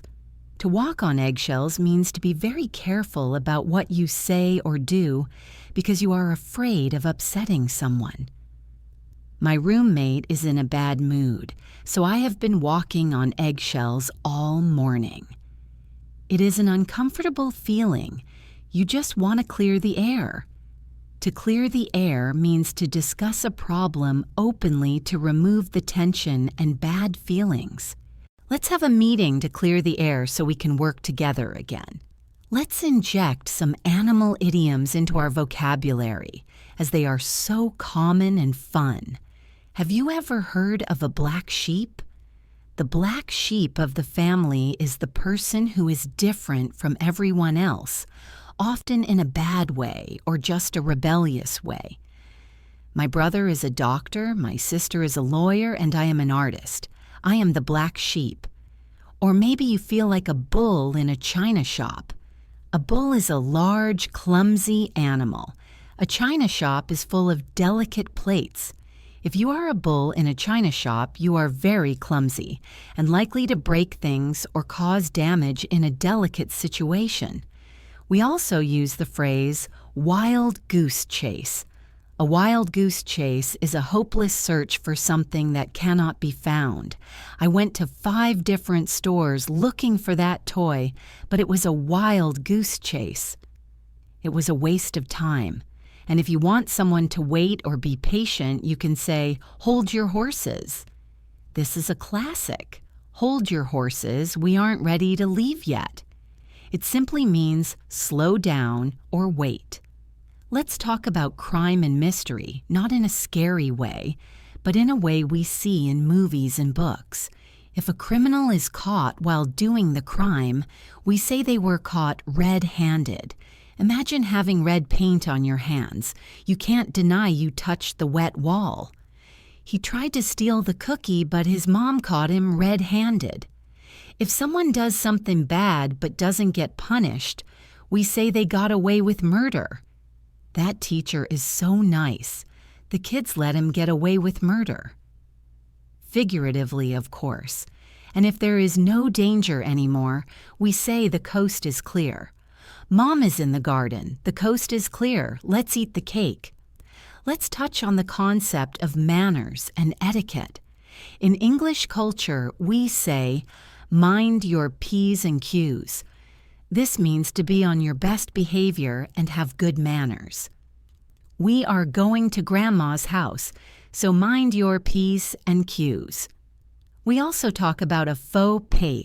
This is a French phrase we use in English. A faux pas is an embarrassing social mistake. For example, wearing white to a wedding when you are not the bride is a major faux pas. You don't want to make a scene. To make a scene means to behave in a loud and angry way in public. Please stop shouting, you are making a scene. Let's talk about resilience and bouncing back from failure. Life knocks us down, but we have to get back up. We call this bouncing back. She lost her job, but she bounced back quickly and found a better one. You need to roll with the punches. To roll with the punches comes from boxing. If you move with the punch, it hurts less. In life, it means to adapt to difficult situations and keep going. You might have to start from scratch. We mentioned starting from square one, and starting from scratch is similar. It means building something from nothing. The cake burnt, so I had to start from scratch. I want to talk about the power of sleeping on it. When you have a big decision to make, don't decide immediately. Sleep on it. This means to wait until the next day to decide, after you have rested. That is a big offer. Let me sleep on it, and I will tell you my answer tomorrow. Usually, things look clearer in the morning light. We also say, cross that bridge when we come to it. This means we shouldn't worry about a future problem now. We will deal with it when it actually happens. What if it rains on the wedding day? Let's cross that bridge when we come to it. Let's discuss the feeling of nostalgia. Nostalgia is a sentimental longing for the past. You might look at old photos and feel nostalgic. You might say, those were the good old days. We often view the past through rose-colored glasses. To look at something through rose-colored glasses means to see only the good parts and ignore the bad parts. He talks about his ex-girlfriend with rose-colored glasses, forgetting how much they argued. It is important to remember the reality, not just the fantasy. Let's talk about being busy again, but with different words. You might be tied up. To be tied up means to be busy and unable to leave. I can't meet you for lunch. I am tied up in meetings all day. Or you might be running around like a chicken with its head cut off. This is a very visual idiom. It means you are moving around very quickly and in a disorganized way because you are panicked or too busy. I have so much to do before the party, I am running around like a chicken with its head cut off. Let's end this section by talking about the concept of the benefit of the doubt. If you give someone the benefit of the doubt, you choose to believe they are telling the truth or that they had good intentions, even if you are not 100% sure. He was late, but I gave him the benefit of the doubt because the traffic is bad today. It is a kind way to treat people. It builds trust. Let's kick off with sports idioms. Even if you hate sports, you need to know these phrases because we use them in boardrooms and coffee shops every day. Let's say you are starting a new project. You want to get the ball rolling. To get the ball rolling means to start an activity or process. Let's have a meeting to get the ball rolling on the new marketing campaign. Once the project is started, you don't want to drop the ball. To drop the ball means to make a mistake or fail to do your part of the job. I am sorry I forgot to email the client. I really dropped the ball on that one. Sometimes a task is very easy. We call it a slam dunk. This comes from basketball. Selling this product will be a slam dunk. Other times, the situation is up in the air. If something is up in the air, it is undecided. Our vacation plans are still up in the air. If you are in a difficult situation with no easy solution, you might be behind the 8 ball. This comes from pool or billiards. We are behind the 8 ball with this deadline. I don't know if we can finish in time. And if you try something remotely possible but unlikely to succeed, it is a long shot. Getting tickets to the concert is a long shot. But let's try. In a competition or a negotiation, you might want to level the playing field. To level the playing field means to make the conditions fair for everyone. The new regulations will level the playing field for small businesses. Sometimes people move the goalposts. To move the goalposts means to change the rules or expectations while you are trying to achieve something, making it harder for you. I finished the report, but then my boss moved the goalposts and asked for 5 more chapters. It is very frustrating. Finally, when you are ready to quit, you throw in the towel, which we learned earlier. But hopefully, you go the extra mile. To go the extra mile means to do more than what is expected of you. She is a great employee. She always goes the extra mile for customers. Now, let's switch to describing people. This can be sensitive, so we need the right vocabulary. When describing height, we say tall, short, or of average height. If someone is very thin, saying skinny can sometimes sound negative or like they are unhealthy. A more polite word is slim or slender. These sound elegant. If someone is not thin, saying fat is considered rude. We might say they are heavy, overweight, or curvy, usually for women. A polite way to say someone is a bit heavy is to say they are well-built or stocky, usually for men who are broad and strong. We also describe hair. Is it straight, wavy, or curly? Maybe they have a ponytail or a bun. If a man has no hair, we say he is bald. Be careful with the pronunciation. B-A-L-D, bald, not bold. Bold means brave. We also talk about complexion. Complexion is the natural color and texture of the skin. Someone might have a pale complexion, a tanned complexion, or a dark complexion. If they have spots on their face from the sun, those are freckles. Many people think freckles are cute. Let's talk about age. Instead of saying he is old, which is blunt, we might say he is elderly or he is getting on in years. If someone is in their 40s or 50s, we say they are middle-aged. If someone looks young for their age, we might say they are well-preserved, though that can sound a bit funny, like a jar of jam. A better phrase is simply, "You have aged well." That is a compliment. Now, let's journey through the seasons. English speakers love to talk about the seasons because the weather changes so much. Let's start with spring. Spring is the season of rebirth. Flowers bloom, trees blossom. We often say spring cleaning. This is when you deep clean your house after the winter.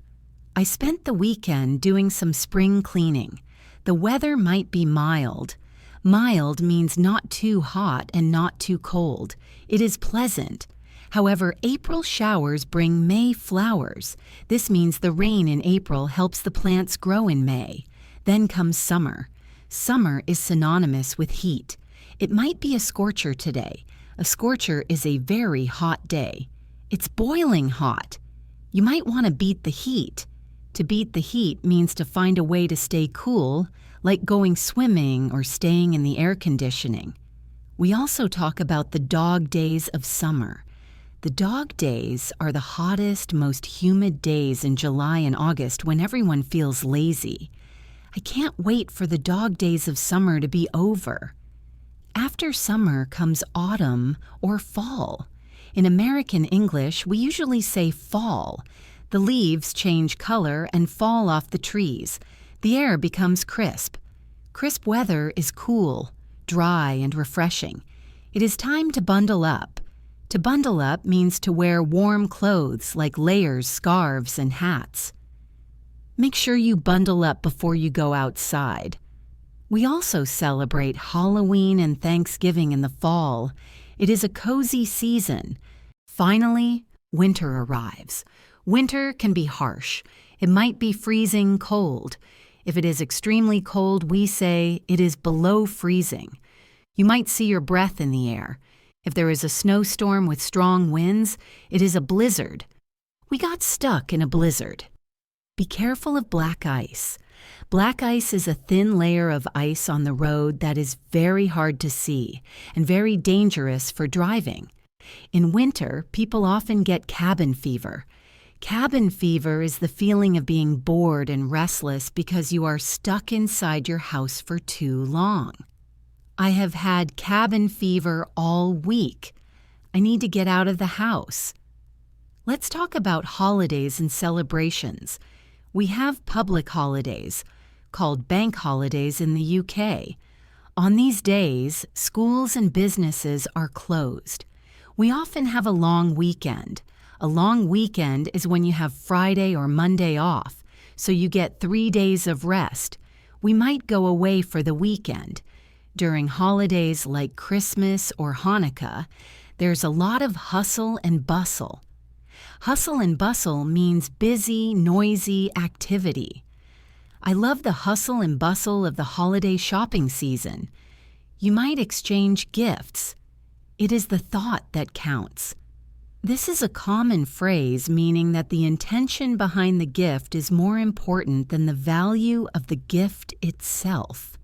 He bought me socks, but it's the thought that counts. Now, I want to talk about degrees of certainty. In conversation, we are not always 100% sure. If you are sure, you can say, I am positive. I am positive I left my keys here. If you are mostly sure, you can say, I am pretty sure. If you are guessing, you can say, I assume so or I reckon so. Reckon is a bit more informal. If you have no idea, you can say, I haven't got a clue. Where is the restaurant? I haven't got a clue. Or simply, your guess is as good as mine.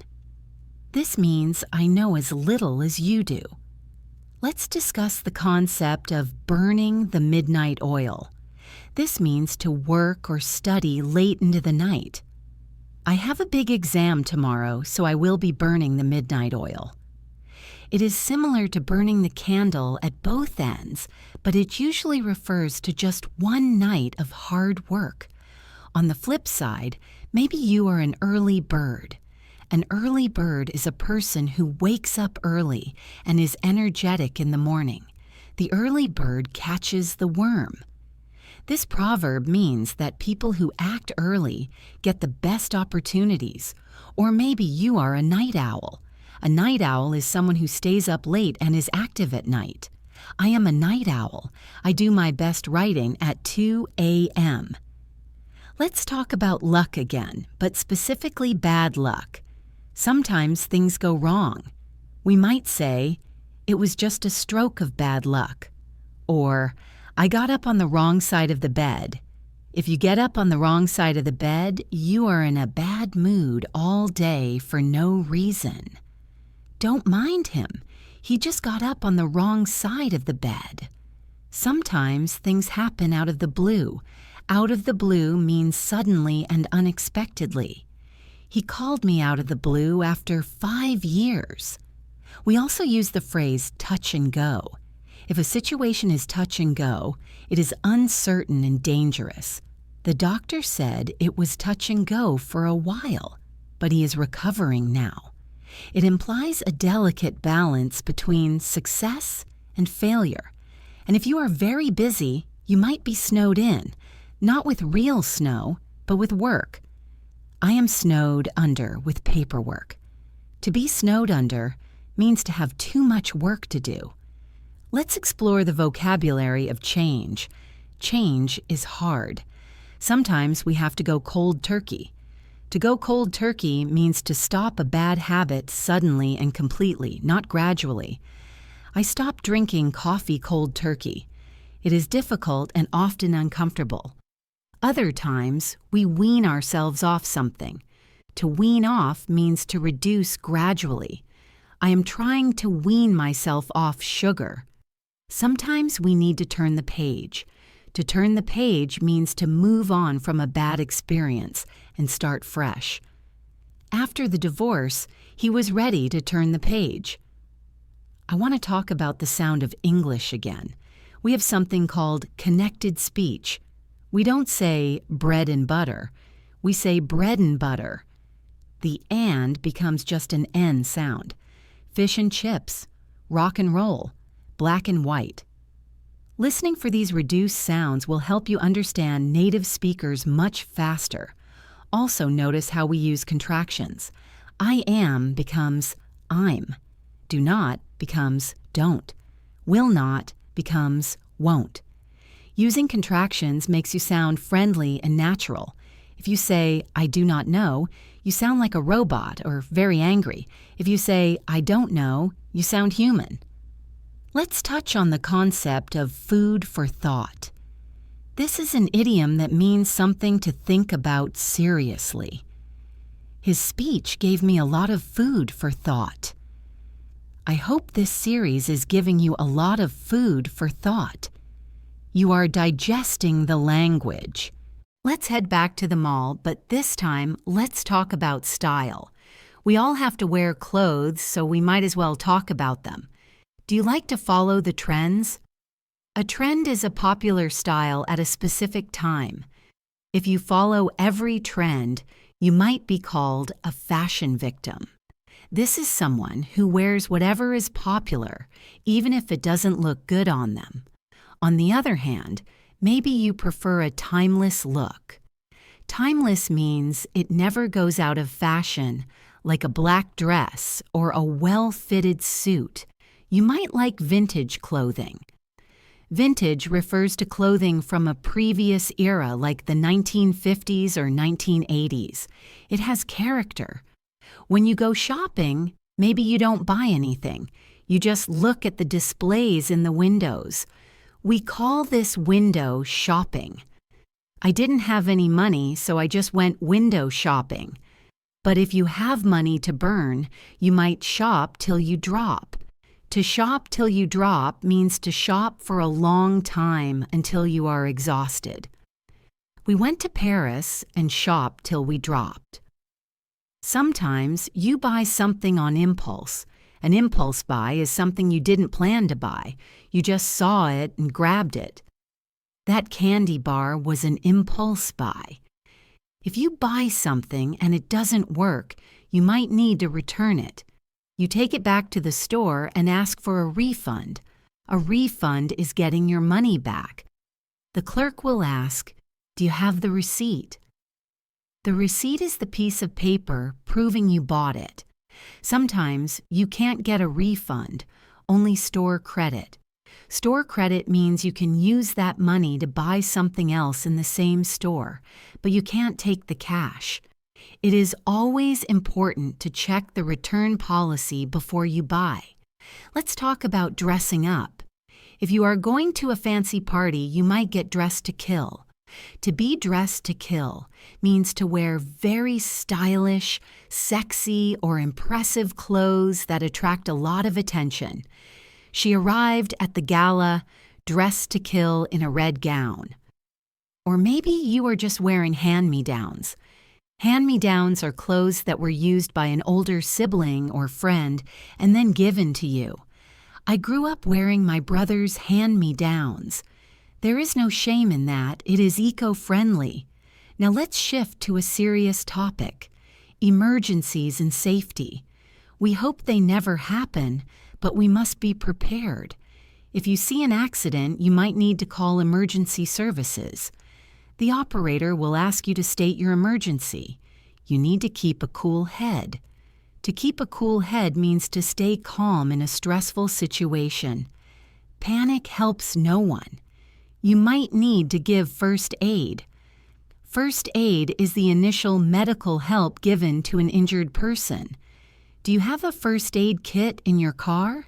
It is better to be safe than sorry. This proverb means it is better to be cautious now than to regret it later. In an emergency, time is of the essence. This phrase means that speed is very important.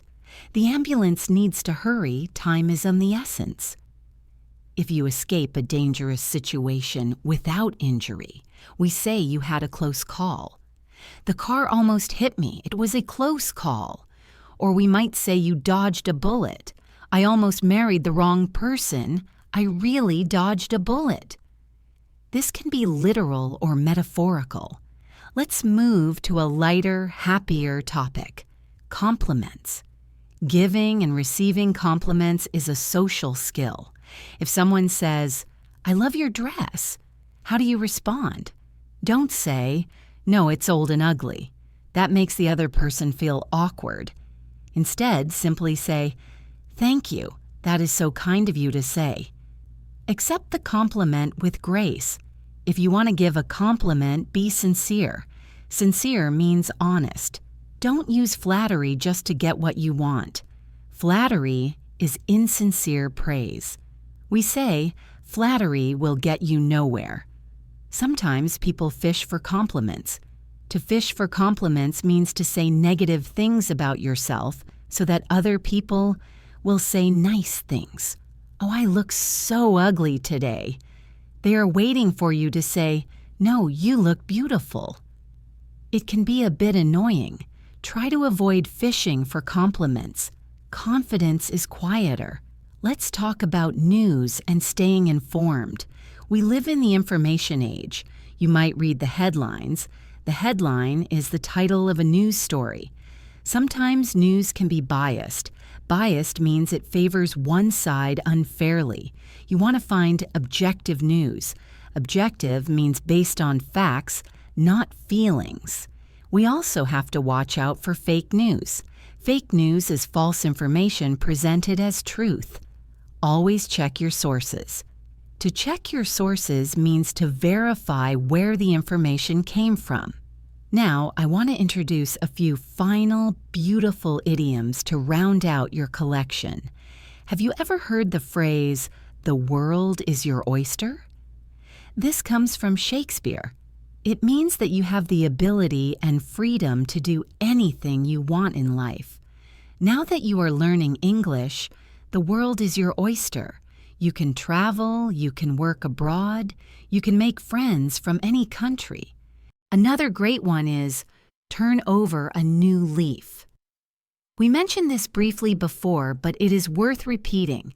It means to start fresh and behave better. And finally, bite off more than you can chew. If you try to do too much, you bite off more than you can chew. But looking at how much you have listened to today, I think you have chewed perfectly. Let's imagine you are in a high-stakes business negotiation. High stakes means there is a lot of money or risk involved. You don't want to show your hand too early. To show your hand comes from card games like poker. It means to reveal your strategy or advantages before you should. You want to keep your cards close to your chest. This means the opposite, to keep your plans secret.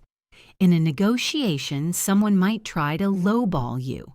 To lowball means to offer a price that is deliberately much lower than the value of the item, hoping you will accept it out of desperation. Don't fall for it. You need to stand your ground. If the negotiation gets tough, you might have to play hardball. To play hardball means to act in a tough, aggressive, and uncompromising way to get what you want. The supplier was playing hardball, so we threatened to cancel the contract. Hopefully, you can reach a win-win situation. A win-win is a result where both sides are happy. But sometimes, you reach a stalemate. A stalemate is a situation where neither side can move or win.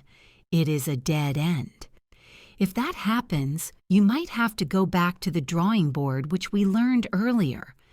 But if you succeed, you seal the deal. To seal the deal means to finalize the agreement, often with a handshake or a signature. We took the clients out to dinner to seal the deal. Let's talk about workplace dynamics in a bit more detail. Have you ever felt like you are out of the loop? To be out of the loop means you don't know what is going on. You are missing information. I was on vacation for 2 weeks, so I am totally out of the loop. You want to be in the loop. Maybe your boss asks you to touch base later. To touch base means to make brief contact or have a quick update. Let's touch base on Monday to see how the project is going. And if you are very busy, you might be swamped. Or you might have a backlog. A backlog is a pile of work that needs to be done but hasn't been done yet. I have a huge backlog of emails to answer. Now, I want to address some common struggles I know many of you have. First, let's talk about accents. Many students ask me how to lose their accent. First, let's rephrase the goal. You don't want to lose your accent. You want to soften it. Your accent is your history. However, if people struggle to understand you, you need to work on pronunciation. My advice is to focus on the sounds that don't exist in your native language. Also, focus on intonation. English is melodic. If you speak flatly, you sound robotic. Try to exaggerate the highs and lows. It will feel silly at first, like you are acting, but to the native ear, it sounds natural. Record yourself, listen, and compare. It is painful to hear your own voice, I know, but it is the fastest way to improve. Another common issue is freezing when you speak. You understand everything when you listen, but you freeze when you speak. Why? This is the classic passive versus active gap. Your passive vocabulary, what you understand, is always larger than your active vocabulary, what you use. To bridge this gap, you need to practice output. Most people only practice input, like listening or reading. You need to force your brain to produce. Try the 5-second rule. When you hear a new phrase in this podcast, pause the audio and use it in a sentence about your own life within 5 seconds. If I say, once in a blue moon, pause and say, I eat sushi once in a blue moon. Make it personal. This emotional connection helps move the word from passive to active storage in your brain. Also, how do you stop translating in your head? Translating is a habit, like biting your nails. You have to train yourself to stop. One trick is to label your environment in English. Look at a door and think door, not the word in your native language. Another trick is to use an English-to-English dictionary. If you don't know a word, don't look up the translation. Look up the definition in English. This keeps your brain in English mode. If you switch languages to find the meaning, you break the flow. It is hard at first, but it is a game changer. A game changer is something that completely shifts the situation for the better. Let's talk about some modern slang that you might hear on the internet or from younger people. Language evolves fast. You might hear the word ghosting. To ghost someone means to suddenly stop communicating with them without explanation, usually in dating.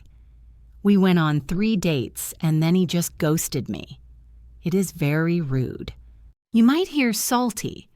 If someone is salty, they are annoyed, bitter, or upset, usually over something small. He is just salty because he lost the video game. Or maybe something is cringe. Cringe used to be a verb, but now we use it as an adjective to describe something very embarrassing or awkward. That video was so cringe.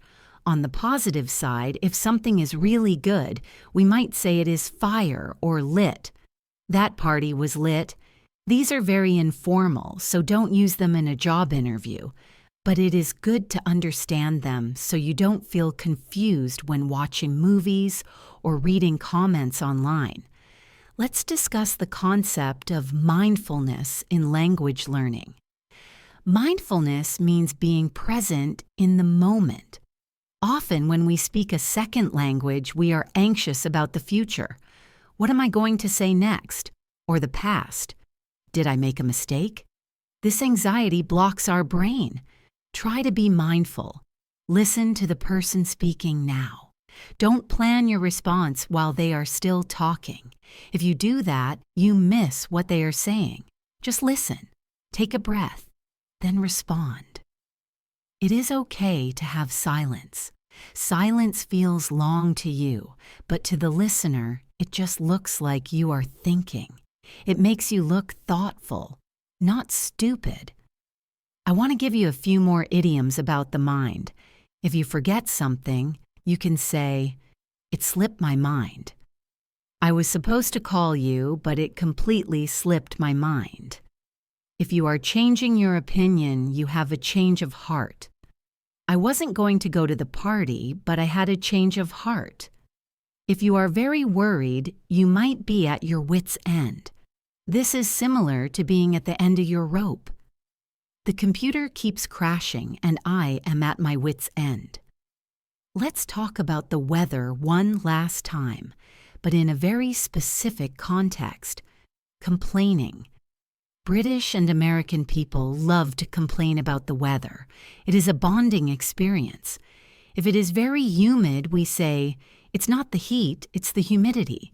If it is raining lightly, it is drizzling. If it is raining hard, it is pouring. When it rains, it pours. This is also an idiom meaning that when something bad happens, other bad things happen at the same time. If it is cold, you can say, "It's freezing out there," or "It's nippy." Nippy means a little bit cold. Knowing these small words helps you make small talk at the bus stop. Let's start by talking about the generation gap. The generation gap is the difference in opinions and behavior between older and younger people. You often hear older people say, "Back in my day, things were different." This phrase, "back in my day," is used to introduce a nostalgic comparison. We often categorize people into groups like baby boomers, millennials, and Gen Z. Sometimes there is friction between them. Older people might think younger people are glued to their screens. If you are glued to something, you cannot stop looking at it. Younger people might think older people are out of touch. To be out of touch means to not understand modern trends or how the world has changed. Let's walk through the stages of life. It all starts with childhood. We often describe childhood as a time of innocence.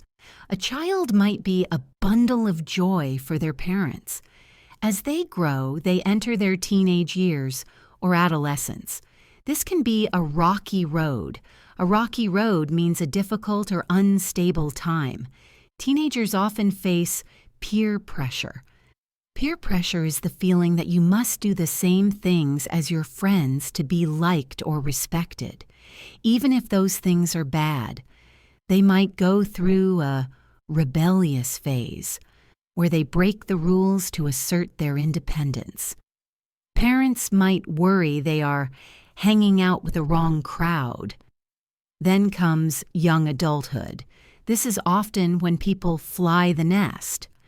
To fly the nest means to move out of your parents' home and live on your own. It is a big step. You have to stand on your own 2 feet. This idiom means to be independent and self-sufficient financially. You might enter the workforce and start climbing the ladder, which we discussed in an earlier part. Eventually, many people decide to settle down. To settle down means to establish a steady life, often by getting married, buying a house, and perhaps starting a family. As you get older, you might reach middle age. This is usually around 40 or 50. Some people experience a midlife crisis. A midlife crisis is a period of emotional turmoil where someone fears they are getting old and tries to recapture their youth, perhaps by buying a sports car or changing their career drastically. But it's not all bad. As your children grow up and leave home, you might experience empty nest syndrome. This is the feeling of sadness or loneliness parents feel when their children move out. However, it also brings a new freedom. You might get a new lease on life. A new lease on life means a renewed sense of energy and opportunity. Finally, we reach the golden years. The golden years refer to retirement and old age. Hopefully, you are young at heart. If you are young at heart, you still feel energetic and youthful despite your age. We have some funny idioms for aging. If someone is getting old, we might say they are long in the tooth. This comes from horses, whose gums recede as they age, making their teeth look longer. Or we might say they are no spring chicken. A spring chicken is a young person. So being no spring chicken means you are not young anymore. If someone is officially considered old, we might jokingly say they are over the hill. But remember, age is just a number. Let's shift our focus to where many of us live, the city. We often call the city a concrete jungle. This implies it is a wild, competitive place made of buildings. City life is fast-paced. It is full of hustle. To hustle means to work hard and move quickly. You might enjoy the amenities. Amenities are the convenient features of a place, like shops, gyms, parks, and theaters. The city has everything at your fingertips. To have something at your fingertips means it is easily available and accessible. However, city life has its downsides. The cost of living is usually high. The cost of living is the amount of money needed to cover basic expenses like housing and food. You might live in a small apartment, sometimes called a shoebox. My apartment is a total shoebox, but the location is great. You have to deal with noise pollution. Noise pollution is the annoying level of noise from cars, construction, and sirens, and of course, the traffic jams. A traffic jam is when cars are stopped or moving very slowly. We also call this gridlock. A phenomenon happening in many cities is gentrification. Gentrification is when a poor neighborhood is changed by wealthier people moving in, improving housing, and attracting new businesses, but often displacing the original inhabitants because it becomes too expensive. It is a complex issue. You might see mom-and-pop shops closing down. A mom-and-pop shop is a small, family-owned business. They are often replaced by big chains. Some people prefer the suburbs. The suburbs are the residential areas on the outskirts of a city. It is usually quieter and greener. People who live in the suburbs and work in the city are commuters. We talked about commuting before, but let's add the phrase rush hour. Rush hour is the time of day when traffic is at its worst because everyone is going to or from work. Driving during rush hour can drive you crazy. Then there are those who prefer the sticks. To live in the sticks means to live in a rural area, far away from the city. It is peaceful. You can enjoy the great outdoors. You might have a slower pace of life. In the country, neighbors often look out for each other. To look out for someone means to watch over them and make sure they are safe. However, you might feel isolated. Isolated means far away from others and lonely. Let's talk about the concept of community. Whether you are in the city or the country, community is vital. You want to feel a sense of belonging. To belong means to feel accepted and comfortable in a group. You might be a pillar of the community. A pillar of the community is a person who is very active, respected, and helpful in their local area. Maybe they volunteer or organize events. On the other hand, you don't want to be a recluse. A recluse is someone who lives alone and avoids other people. Now let's mix in some idioms about time and history, since we are talking about generations.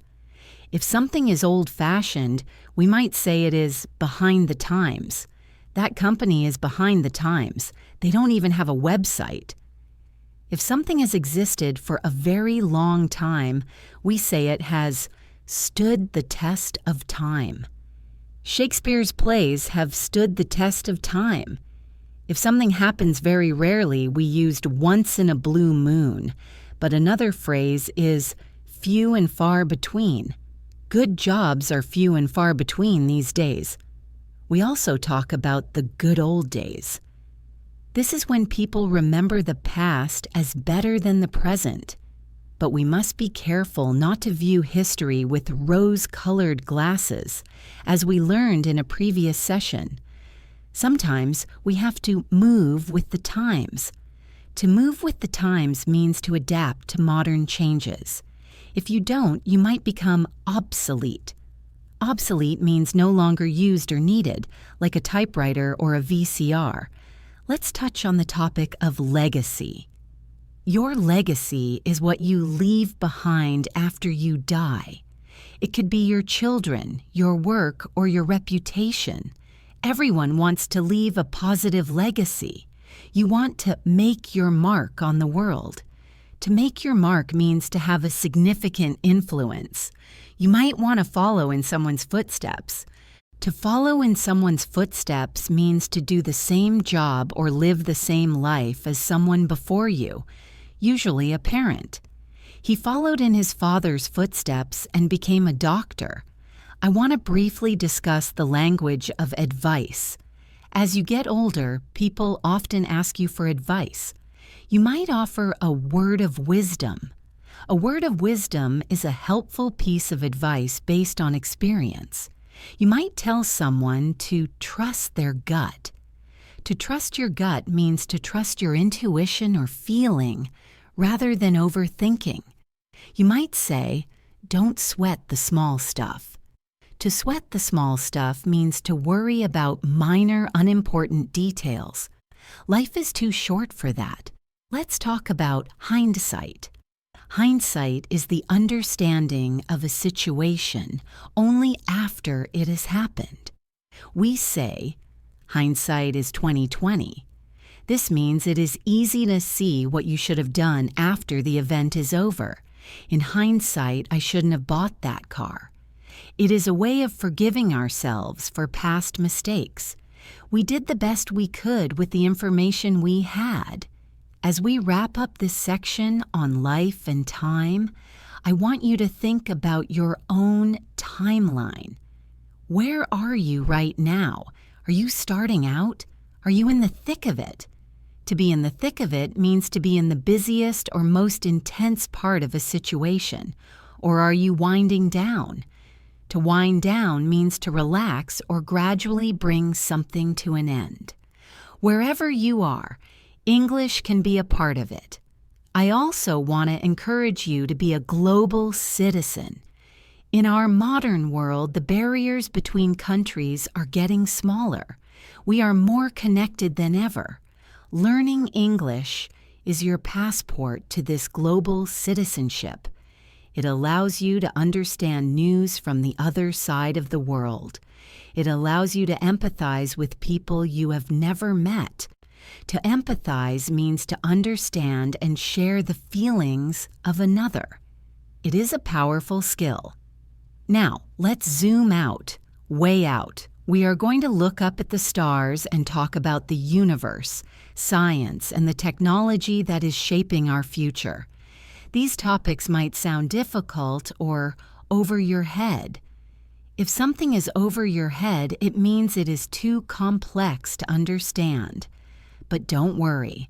As always, we are going to break it down into simple, natural English that you can use in everyday conversation. So fasten your seatbelts because we are about to blast off. Let's start with the idea of complexity. Often when something is simple, we say, "It's not rocket science." This is a very common idiom. You might be struggling to fix a toaster, and your friend says, "Come on, it's not rocket science." It means the task is simple and you should be able to do it. Another similar phrase is, "It's not brain surgery." Both of these phrases use complex professions to highlight that the current task is actually easy. However, sometimes things are complicated. When someone explains something using too much technical jargon, you might say, "He blinded me with science." This means he used so many big words that I stopped understanding and just agreed. Speaking of science, let's talk about how we solve problems. We often use a process of trial and error. Trial and error means trying different methods, failing, and trying again until you find the solution. It is the fundamental way humans learn. You might say, "I learned how to bake bread through trial and error." Sometimes you have a process down perfectly. We say, "I have it down to a science." If you have your morning routine down to a science, it means you do it exactly the same efficient way every single day. Now let's look up. The universe is vast. It is mind-boggling. Mind-boggling means it is so huge or complex that your brain struggles to comprehend it. When we look at the night sky, we see stars and planets. You might dream of space travel. People who love the future often say, "The sky is the limit." This means there is no limit to what you can achieve. You are talented and smart. The sky is the limit for you. However, some people are more practical. We say they are down to earth. A down-to-earth person is humble, practical, and realistic. It is a compliment. You want to be successful, but you also want to stay down to earth. In the business and technology world, everyone wants to be light years ahead of the competition. A light year is a measure of distance in space, but in conversation, light years ahead means much more advanced. That new phone is light years ahead of the old model. You might also hear the phrase cutting edge. If technology is cutting edge, it is the newest and most advanced development. This laboratory uses cutting edge technology. Similarly, we use the phrase state of the art. We have a state of the art gym facility. Both mean modern and excellent. However, technology can be frustrating. Sometimes there is a glitch. A glitch is a small, temporary problem with a machine or system. "Sorry I got disconnected, my computer had a glitch," or maybe the system has bugs.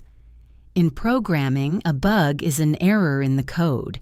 If your computer stops working completely, we say it crashed, which we learned earlier. But sometimes technology just becomes obsolete. Obsolete means it is no longer used because something newer has replaced it. DVD players are becoming obsolete because of streaming. Let's talk about the future and artificial intelligence, or AI. This is a hot topic. A hot topic is a subject that everyone is discussing and arguing about. Some people are afraid that robots will take over. Others think AI will be a tool to help us. We often talk about bells and whistles. Bells and whistles are the extra, fancy features on a gadget that are not necessary but are cool to have. I bought the car with all the bells and whistles, heated seats, sunroof, and navigation. But sometimes, you just want the basics. You want something no frills. A no-frills airline offers cheap tickets, but no free food or extra legroom. Let's shift to the environment and our planet, Earth. We often call the Earth Mother Nature. Mother Nature can be beautiful, but she can also be fierce. We are facing climate change. One of the biggest problems is the greenhouse effect. This is when gases trap heat in the atmosphere, warming the planet. We need to look for sustainable solutions. Sustainable means we can continue doing it for a long time without destroying the environment. For example, solar power and wind energy are sustainable. Burning coal is not. When we talk about environmental problems, we often say it is just the tip of the iceberg. An iceberg is a huge piece of ice floating in the sea. You can only see the top 10%. The rest is underwater. So if a problem is the tip of the iceberg, it means there is a much larger hidden problem underneath. The plastic on the beach is just the tip of the iceberg. The ocean is full of it. This is a sobering thought. Sobering means it makes you feel serious and thoughtful. We need to understand that everything has a ripple effect. Imagine throwing a stone into a quiet pond. Ripples spread out in all directions. A ripple effect is when one small action causes many other events to happen. The decision to close the factory had a ripple effect on the whole town's economy. Everything is connected. This is why we need to be on the same wavelength. To be on the same wavelength means to think in a similar way and understand each other well. Luckily, my business partner and I are on the same wavelength. Let's explore the concept of invention. Necessity is the mother of invention. This famous proverb means that when you really need something, you will think of a creative way to get it. When we invent something new, we don't always have to reinvent the wheel. To reinvent the wheel means to waste time creating something that already exists and works well. Just use the existing template. Don't reinvent the wheel. However, sometimes we need a breakthrough. A breakthrough is a sudden, dramatic, and important discovery or development. Scientists have made a major breakthrough in the cure for the disease. Let's talk about logic and thinking. Sometimes things stand to reason. If something stands to reason, it is logical and obvious. It stands to reason that if you study hard, you will pass. Other times, you have to connect the dots. To connect the dots means to put different pieces of information together to see the whole picture. I saw his muddy shoes and the open door, and I connected the dots. He went for a walk in the rain. I want to introduce a few space idioms that are just fun to use. If someone is very happy, we say they are over the moon. We learned that one.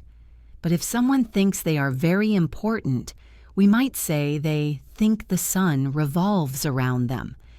He is so selfish. He thinks the sun revolves around him. And if stars align, it means a lucky situation where everything happens at the right time. The stars aligned and I got the job just as I moved to the new city. Let's get a bit philosophical. We are just a drop in the ocean. A drop in the ocean means a very small amount compared to the whole. My donation was just a drop in the ocean, but I wanted to help. This can make us feel small, but we can also look at the big picture. In the grand scheme of things, Your small problems might not matter. In the grand scheme of things, failing one test is not important. This phrase helps us keep perspective. We are living in the digital age. We have information overload. Sometimes we need to unplug, as we discussed before. But we also have access to the world's knowledge. You can be a jack of all trades. A jack of all trades is a person who can do many different types of work, but is not necessarily an expert in any of them. The full phrase is, a jack of all trades is a master of none. But often being a jack of all trades is a good thing. It means you are versatile. Let's talk about chemistry. Not the science class, but the feeling between people. They have great chemistry. This means they get along very well and have a strong connection. On the other hand, if something is not exact, we say it is not an exact science. Cooking this dish is not an exact science.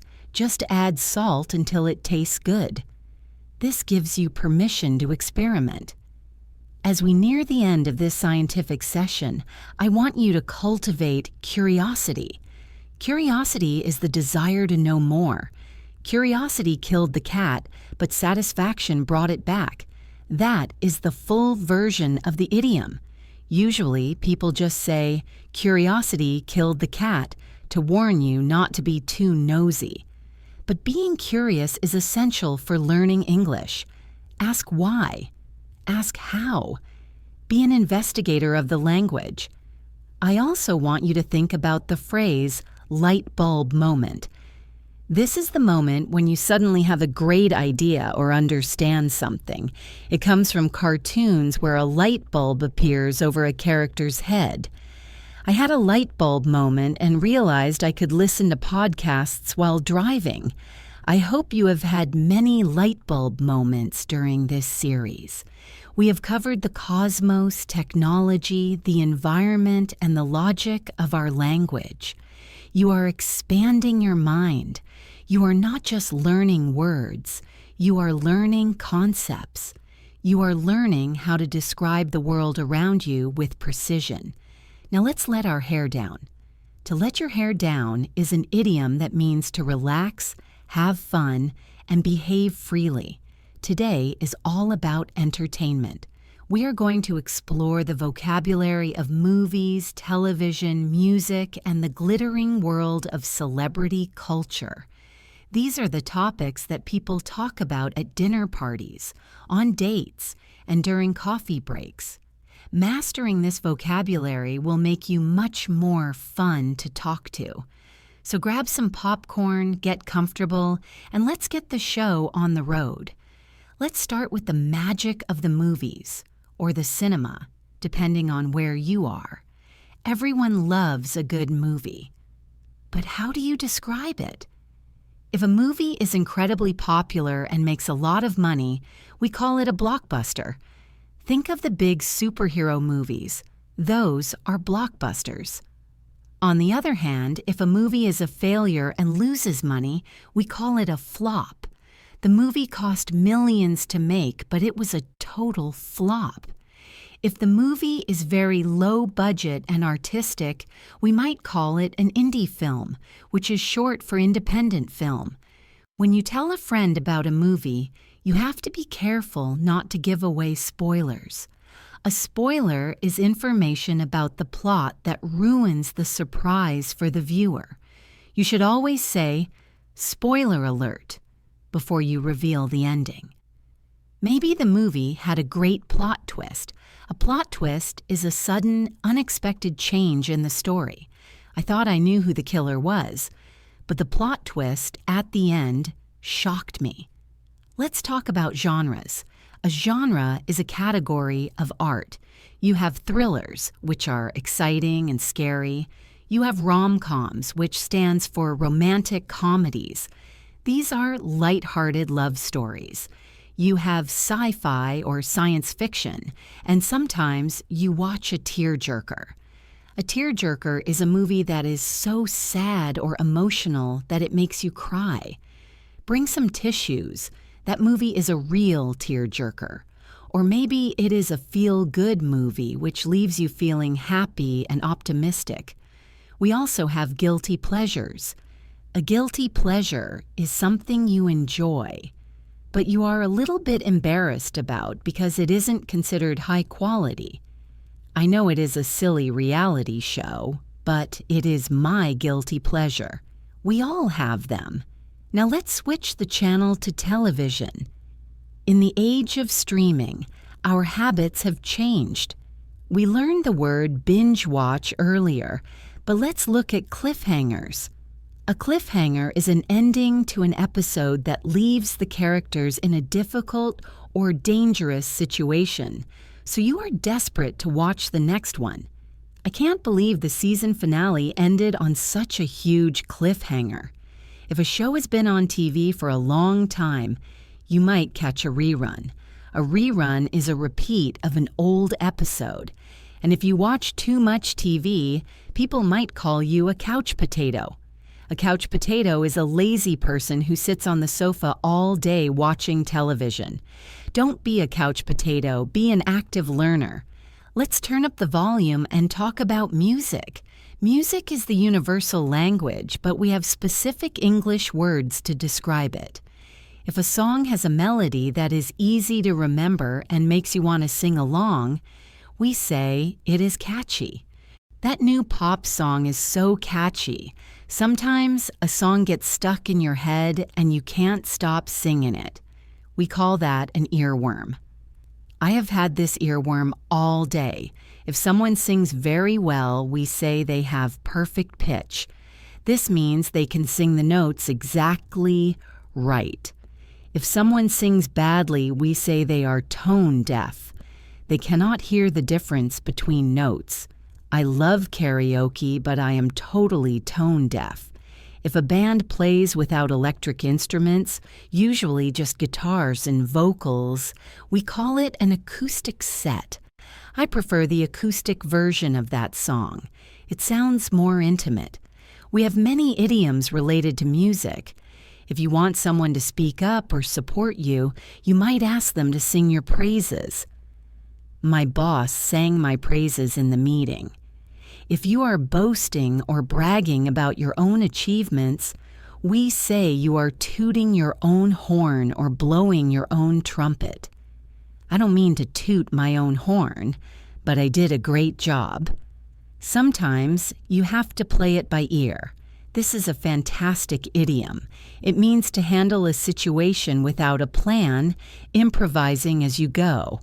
I don't know what time I will finish work, so let's just play it by ear for dinner. And if you keep repeating the same thing over and over again, people will say you sound like a broken record. This refers to old vinyl records that would skip and repeat the same sound. Mom, you sound like a broken record telling me to clean my room. Let's talk about the world of fame and celebrity. People who are famous are in the limelight or in the spotlight. Both of these mean they are at the center of public attention.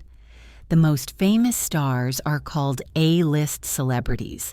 The less famous ones might be D-list. If you meet a famous person, you might feel starstruck.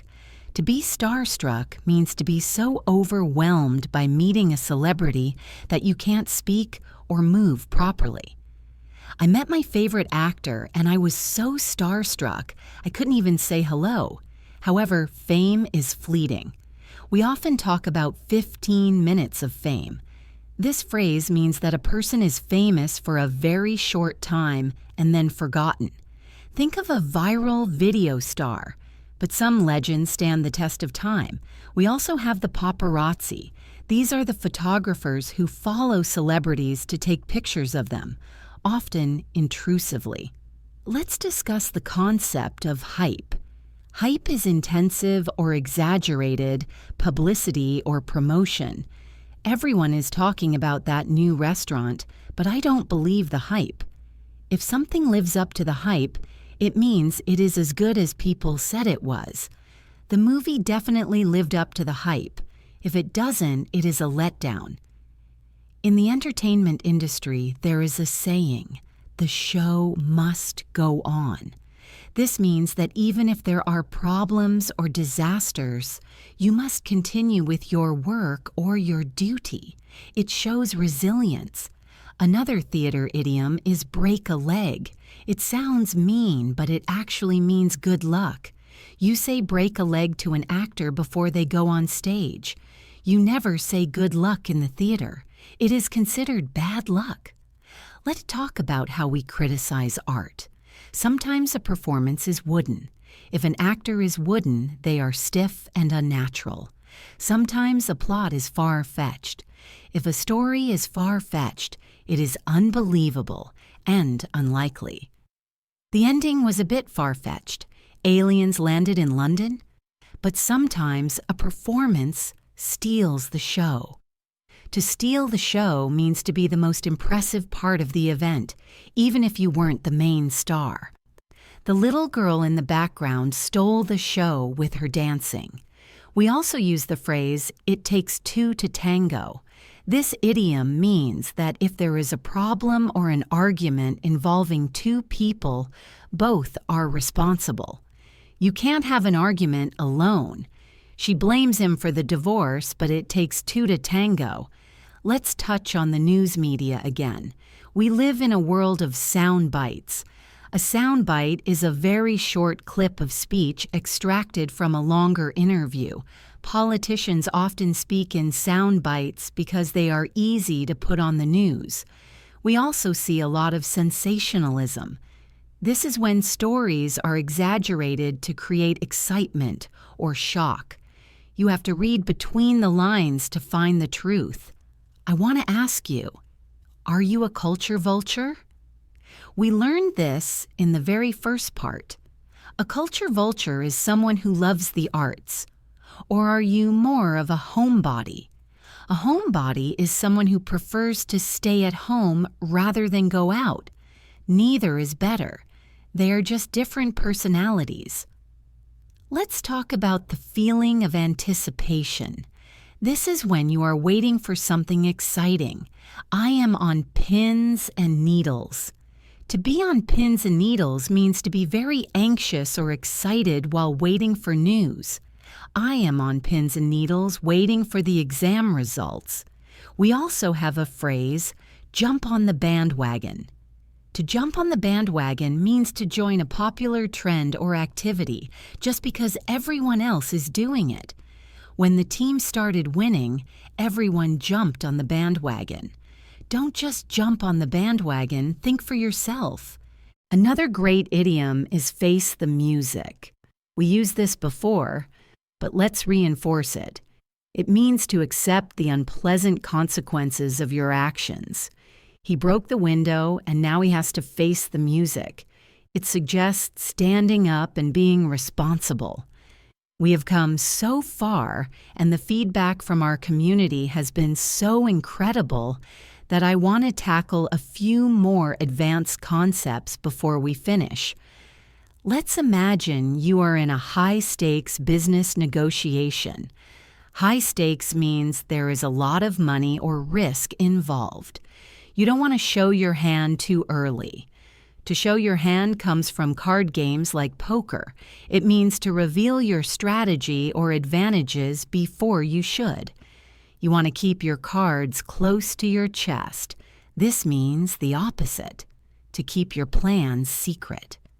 In a negotiation, someone might try to lowball you. To lowball means to offer a price that is deliberately much lower than the value of the item, hoping you will accept it out of desperation. Don't fall for it. You need to stand your ground. If the negotiation gets tough, you might have to play hardball. To play hardball means to act in a tough, aggressive, and uncompromising way to get what you want. The supplier was playing hardball, so we threatened to cancel the contract. Hopefully, you can reach a win-win situation. A win-win is a result where both sides are happy, but sometimes you reach a stalemate. A stalemate is a situation where neither side can move or win. It is a dead end. If that happens, you might have to go back to the drawing board, which we learned earlier. But if you succeed, you seal the deal. To seal the deal means to finalize the agreement, often with a handshake or a signature. We took the clients out to dinner to seal the deal. Let's talk about workplace dynamics in a bit more detail. Have you ever felt like you are out of the loop? To be out of the loop means you don't know what is going on. You are missing information. I was on vacation for 2 weeks, so I am totally out of the loop. You want to be in the loop. Maybe your boss asks you to touch base later. To touch base means to make brief contact or have a quick update. Let's touch base on Monday to see how the project is going. And if you are very busy, you might be swamped, or you might have a backlog. A backlog is a pile of work that needs to be done, but hasn't been done yet. I have a huge backlog of emails to answer. Let's zoom out and look at the big picture. The big picture is the overall perspective or objective, not the fine details. In your English journey, the big picture is communication. Don't get bogged down in the details. To get bogged down means to get stuck or slowed down by small things. Don't worry if you use in instead of on. The big picture is, did they understand you? If yes, you won. I want to share a personal thought with you. Teaching you through these scripts has been a journey for me too. It reminds me how beautiful and complex human communication is. We are all just trying to be understood. We are all trying to bridge the gap between me and you. Language is that bridge. Every word you learn is a new plank in that bridge. You are a bridge builder. So what is the final step? The final step is to teach. You learn 90% of what you teach. Find a friend, a child, or even a pet, and try to explain one concept you learned today. Explain what cold turkey means. Explain what a blessing in disguise means. When you explain it, you own it. This really is the end of our session. I hope this extensive time has been valuable for you. You have more tools now than you did hours ago. You are stronger. You are more capable. Thank you for allowing me to be a voice in your head. Thank you for your trust. Go out there and use your English. Make mistakes. Be messy. Be loud. Be proud. I am Jessica, and for the final time, this is English in Advance. You are ready. Go get them. Goodbye.